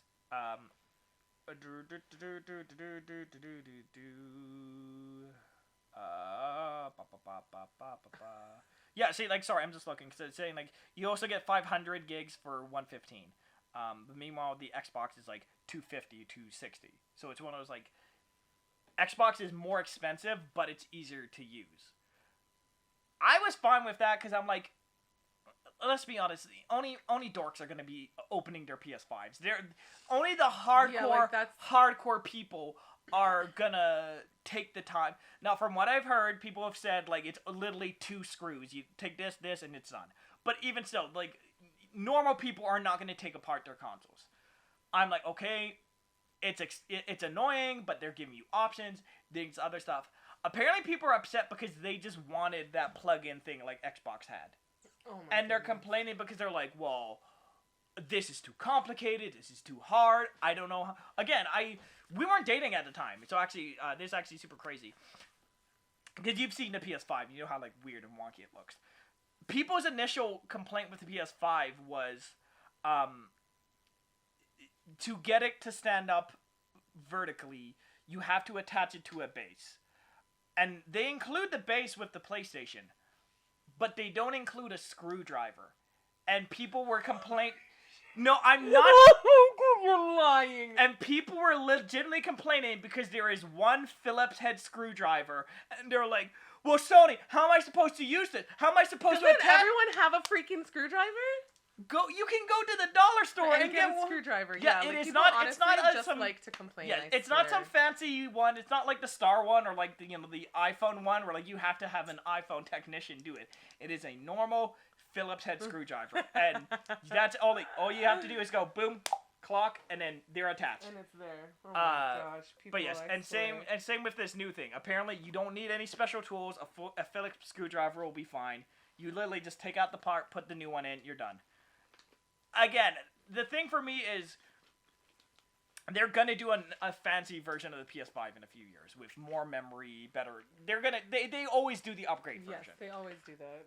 So every console. The thing that upsets me is the people who are acting like this is the only way. It's like, hey, if you want the more memory, wait 2-3 years. They'll have a newer, cheaper one then. They're like, well, I don't want to wait to 2-3 Like you said, that is the main thing that just really upsets me is people just complaining about every little thing. Because like I said, it could be like Xbox where it's like, hey, you have the one option and it's overpriced, you're out of luck. Exactly, but at least there is the option for... Exactly. And it's not as expensive either. Like, yes, I understand it's annoying that, hey, if you are not that tech savvy, you're not that smart for these things, it's annoying that you have to do that, but tutorials exist. YouTube exists. There's lots of other ways Yeah, and people need to stop thinking that these companies are going to They- go out of their way to appease everyone. Like, that's not... To bend over backwards to make you happy. It doesn't work like that. Life doesn't work like They're that. trying to do the widest swath. Exactly. To please at least the vast majority. No, I was gonna say, you have anything else to say, or? No. Okay, yeah. Well, okay, and which brings us to our final story, which is actually a two-part story. You keep looking at my notes, and I really don't like it, because I'm trying to surprise you. I just like to... Okay, fine. Yeah, it's sorry. fine. Well, we're over now. The final one is that Netflix is getting into game development, and this comes to us from PC Gamer by Tyler Wilde. Netflix has hired former Oculus content VP Mike Verdu as vice president of game development. The company has confirmed to PC Gamer. Business journal Bloomberg, which also spoke to an anonymous source at Netflix, characterizes the hire as a first big move towards an expansion into video games. Back in May, Netflix said it is excited to do more interactive entertainment following a rumor that it was planning to do exactly what we're hearing today. Hire a development executive to make video games. What it will look like exactly is unclear. Oh my god, all I can think of is those memes where it's like Netflix adaptation and or Netflix games. I could only imagine. I'm sure they'll be great. Okay, yeah, so, it's still early on, but basically Netflix has made the move towards game development. Yes, well, because basically, the assumption would be, because what was it? So there was DC Universe, which was this weird app, but I liked it in concept because basically it was this DC service where you could it had every DC comic ever made, ever released, whatever. Like, you got it. You could buy it and read it. Yes, exactly. You could read it. You could do this other stuff. That made sense. I'm like, cool.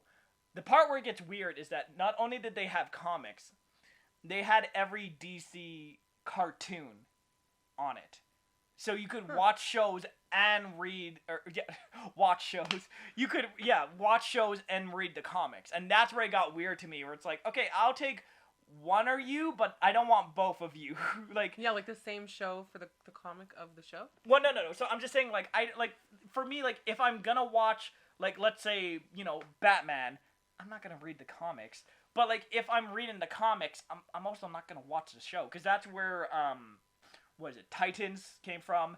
That's where Doom Patrol, the Harley Quinn show, they were all on this thing. So, hey, if you like comics, you like this. And if you like the show, for me, it was just, I like the idea, but it's just, It's just weird that they're having both together. Exactly. I don't know how many, who's going to go from, watching a show to reading. You'd be surprised. To reading a, yeah, okay. It could not be for me. It sounds kind of cool for me. So I would be kind of into that. Yeah, because that's the thing for me is, and that's kind of where I feel with Netflix, where I like the idea of being able to play. It sounds like a great idea, but am I really gonna use it? Exactly, because Netflix has said they're like, hey, we're not gonna raise the price. The new game stuff is basically gonna be for free. We're not, all of this is just gonna be a side extra, a bonus. But it's okay, but you're probably gonna eventually. Netflix. It's free for now. Yeah, exactly. Hey, and then we're gonna see how good it is, and then we're gonna jack the price up. Yeah. So kind of springboarding off of that. Springboarding, like a spring chicken. This comes to us from essentiallysports.com, and it's that Netflix is actually partnering with PlayStation to do this game streaming stuff. Man, PlayStation just on the runs. Wait, that doesn't sound right. Yeah, so it just says it's anticipated Netflix will offer video game streaming within the next year. Within the next year. So by the end of 2021. No. Within the next. This is for So within the next year would be halfway through 22. So by July 2022. Yeah, by July 2022. So with even still. Excuse me. Sorry.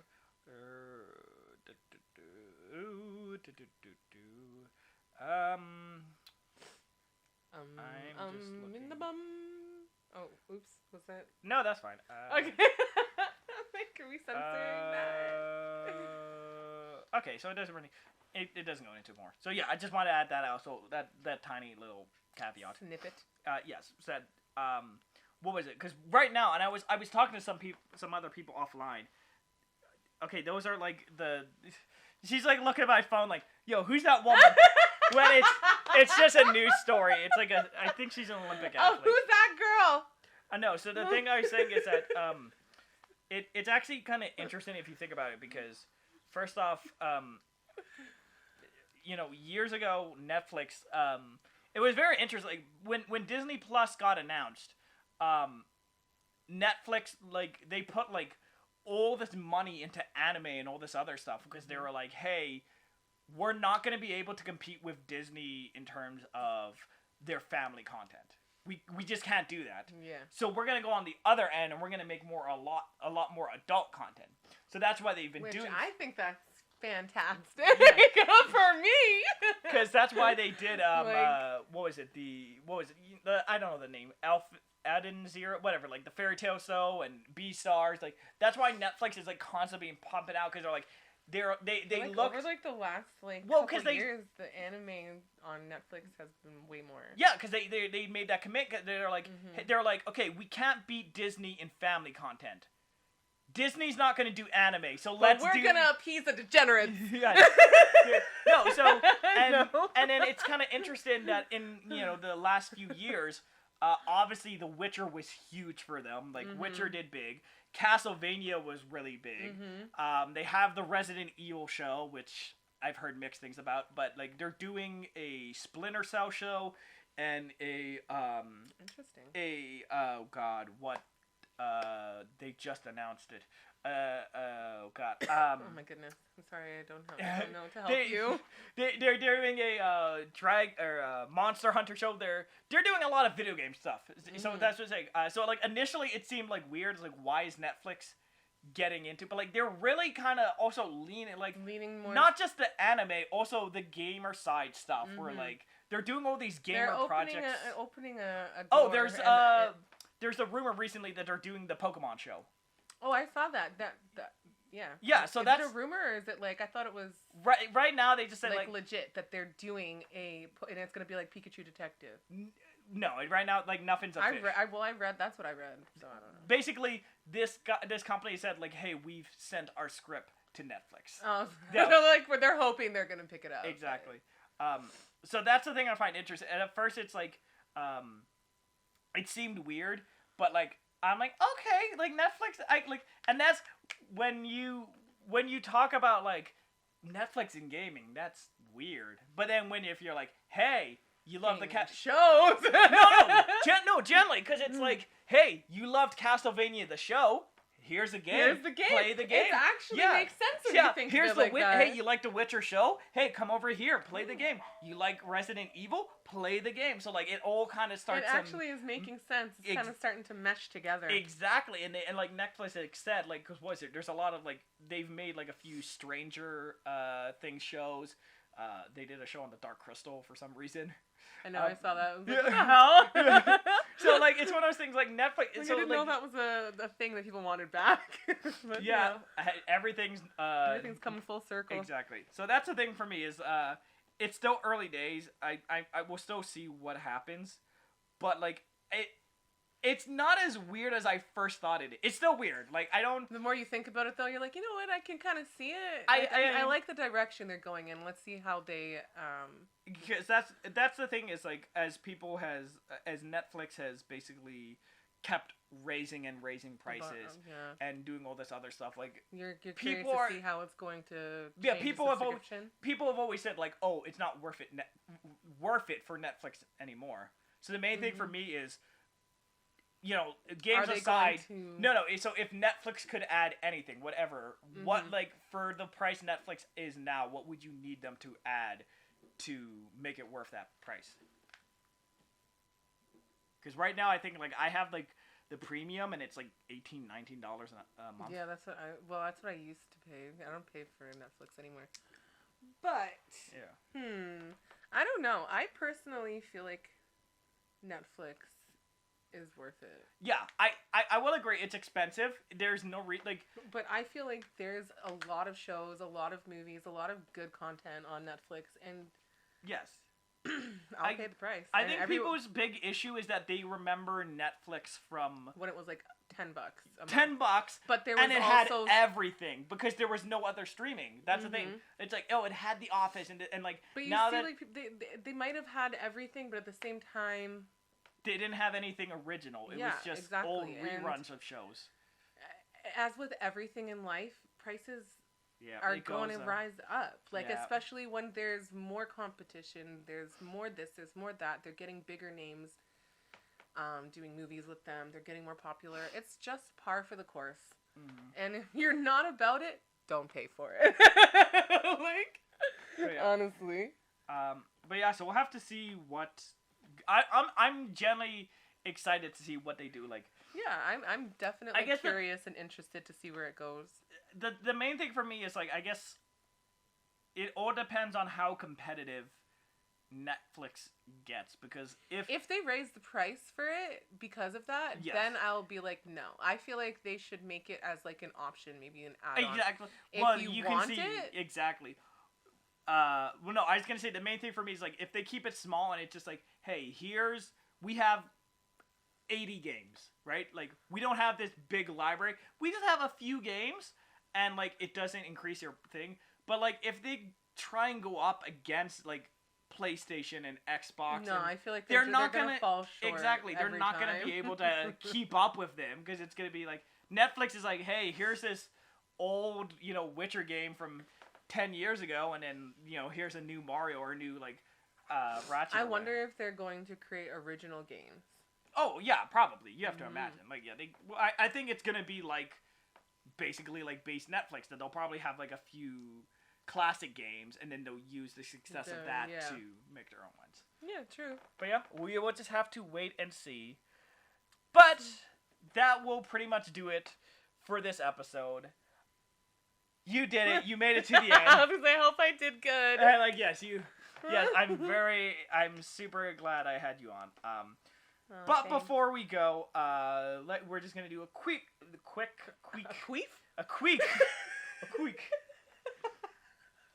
Children, don't Google that. A quick look at the free games for August. I did that backwards. Why did I do that? I looked at July. Oopsie daisies. Excuse me. Augustus Gloop. Oh, there we go. So yes, so for August, drum roll, please. so over on excuse me, Game with Gold, you get Darksiders 3, Yooka-Laylee, and then over on Xbox 360, you get Lost Planet 3 and Shin Megami Tensei Shin Megami SNK. God, I'm just a consummate professional. Garu Mark of the Wolves. Of course, how everyone knows Garu Mark of the Wolves. Like, Garu? Man, I remember. Never heard of him. 2016 just going like, oh man, yo, Garu! Man, people couldn't stop talking about Garu. But yeah, so. Is that Xbox? Why do we do Xbox? So no, because we don't compare them anymore. I might do it at the end. Like, I'll do a special thing. I don't know what's going on. Sounds like my life. Game with Gold has been just trash. It's just like absolute trash the last few years. This one is actually like the first one in months and years. I'm like, oh, that's like, okay, I know those games. What is the point of Games with Gold now when they have Game Pass? Yeah, and that's the rumor, is like, I was actually reading an article while we were getting ready for the show today. Basically, this Xbox insider has said, again, this is all rumors, none of this is legit, but once Game Pass reaches a certain number of subscribers, they're gonna get rid of Gold. Yeah, exactly. Yeah. So, because I guess, like, Gold has been around since the original Xbox, like, yeah, they're gonna 10-15 get years. to certain subscribers, and they're gonna up Game Pass price. Exactly. Yeah. That's the one thing I will say is a lot of people have like because I have the ultimate. So well, I yeah, like have gold and and live. Yeah, that's the main thing. It's like as a PlayStation fan, a lot of people have been like, oh man, Game Pass is killing it. Game Pass is awesome. Game Pass all this other stuff, and I'm like, you know what? It does. Game Pass has a lot of great service, but much like Netflix, it's not gonna stay this price forever. Mm-hmm. Everything goes up. Netflix has gone up. What is it right now? $16.99 or something like that? Yeah, but even that's for like what, Ultimate? Yeah. Exactly. Like that's for Gold and Game Pass. Exactly. That like Game Pass like Disney Plus just sent me an email the other day saying they're raising the prices. Exactly to it's all right. Got a lot of work for you. Excuse me. From like whatever, so like everything goes up. Mm-hmm. So like it's crazy to think that Game Pass is not going to, it's just gonna stay this price forever, and that's the thing I think people really need to understand. Keep in mind. It's like Game Pass is great right now, but in 2-3 years it's gonna go up. It's gonna be more expensive. Most likely. But yeah, anyway, Yooka-Laylee and Darksiders are good games. I played Darksiders for the show, I believe, and I had fun with it. And then over on PlayStation, on PS5, you get Hunter Arena Legends. Like we said earlier, it was in the state of play. It looks cool. It's just this multiplayer game. It's one of those, like, again, It's alright. Yeah, it's not for me. It's cool. It's free because when I definitely like when multiplayer games are free. Or is it on Game Pass? No, it's only on PlayStation. Mm. Because I say we could play it there. Well, no, I like that when multiplayer games are free because that way there's no excuse. Like anyone can check out the game, anyone can play it. Can you get it for the PS4? Or it's only only on PS5. Womp womp. But the cool thing is, and just a reminder for anyone who doesn't know this, if you have the PlayStation app, you can claim the PS5 games even though you don't have a PS5. So so that when you get exactly. a PS5, you can so play all it these months. I've been claiming the PS5. Oh, so I see you. So like he's on top of things. Well, that's the thing I always joked with people is, before I had the PSVR, I had like 5 or 6 like games that were only VR only that I couldn't use. But now that I have the VR, now you can I just download them. I have them for free. They've been so that's what I keep telling people. That's why I keep him around. Even if you don't, even if you don't like the game, just add it to your library. Because because 2-3 months from now, you'd be like, you know what, I do want to check out that game. But instead of having to buy it, the day of, just go into your library. It's for free. Exactly. The only issue is stuff like what was it, Greedfall earlier in Final Fantasy, where it locks it off stuff. That's a whole side thing. But you sale the games? No. Yeah. Sorry. So that's the PS5 game, and then on PS4 you get Tennis World Tour 2. Oh boy! I'm gonna be Serena. I was like, but my first thing was like, I don't know if she's in it, but I'm like, how are you gonna do a tennis game and not have like, come on, the Williams? And then you also get Plants vs Zombies Battle for the Neighborville, which is like, it's cute. I kind of like it. But it doesn't seem like the most exciting one. Yeah, well, that's the thing I told people is, what is it? Again, Hunter's Arena is still a new game, so you're still getting a new game at launch. But like, you had like 3-4 months where it's like, damn, this is awesome. Damn, this is awesome. Damn, this is awesome.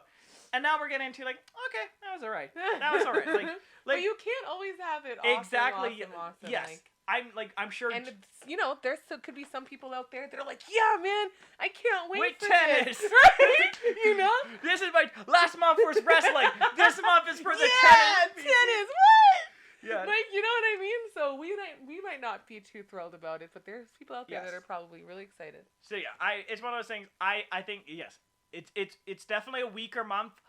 I'm looking at it. It's like I'm really. It's like, man. Next podcast. Yeah, I'm like, I guess I'm playing Plants vs Zombies, but maybe tennis. But we can play tennis. Let's play tennis. But yes.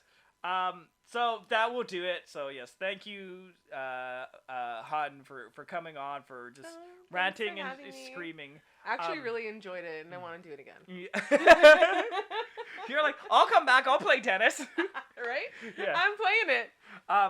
But yes, so you are not super active on like social media, but you I'm gonna start. Well, yeah, you do have a few. You have, what was it? Sarah Lou on Twitter.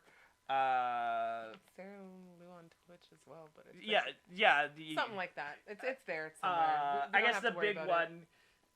But I don't play. I don't do anything on Twitch. I just sit in his. I'm just trying to think of some. But yeah, so Sarah Lou on Twitter would be the best way to catch up, interact with her. But again, she's my moderator on Twitch. So twitch.tv/viralvinny. She's in there every stream, talking in chat, saying hi to the people, screaming at me, like saying just weird stuff. Yeah, you want to see real Sarah? Yeah, that's where she's at. Yeah, that's the Sarah. She still tries to censor me. That's a Sarah that doesn't have to be PG-13. And if you want to follow myself, you can follow me at ViralVinny, Twitter, Instagram, ViralVinny Show on Facebook, where I do show updates, stream schedules, other various fun stuff. ViralVinny Gameplay is my Twitch archive, and ViralVinny Show is where I do my reactions, my reviews, more video essays type stuff. And if you want to follow the show, you can do it over PS Plus Pod, all one word, Facebook, Twitter, Instagram. If you'd like to write into the show and have your letter read on air, PlayStation Plus Show@gmail.com. But again, I have been Vincent Kenny. She has been Miss Sarah Lou, our lovely, amazing guest for this episode. Aww. And this has been the Unofficial PlayStation Plus podcast. And until next time, long live play, whenever, wherever, forever.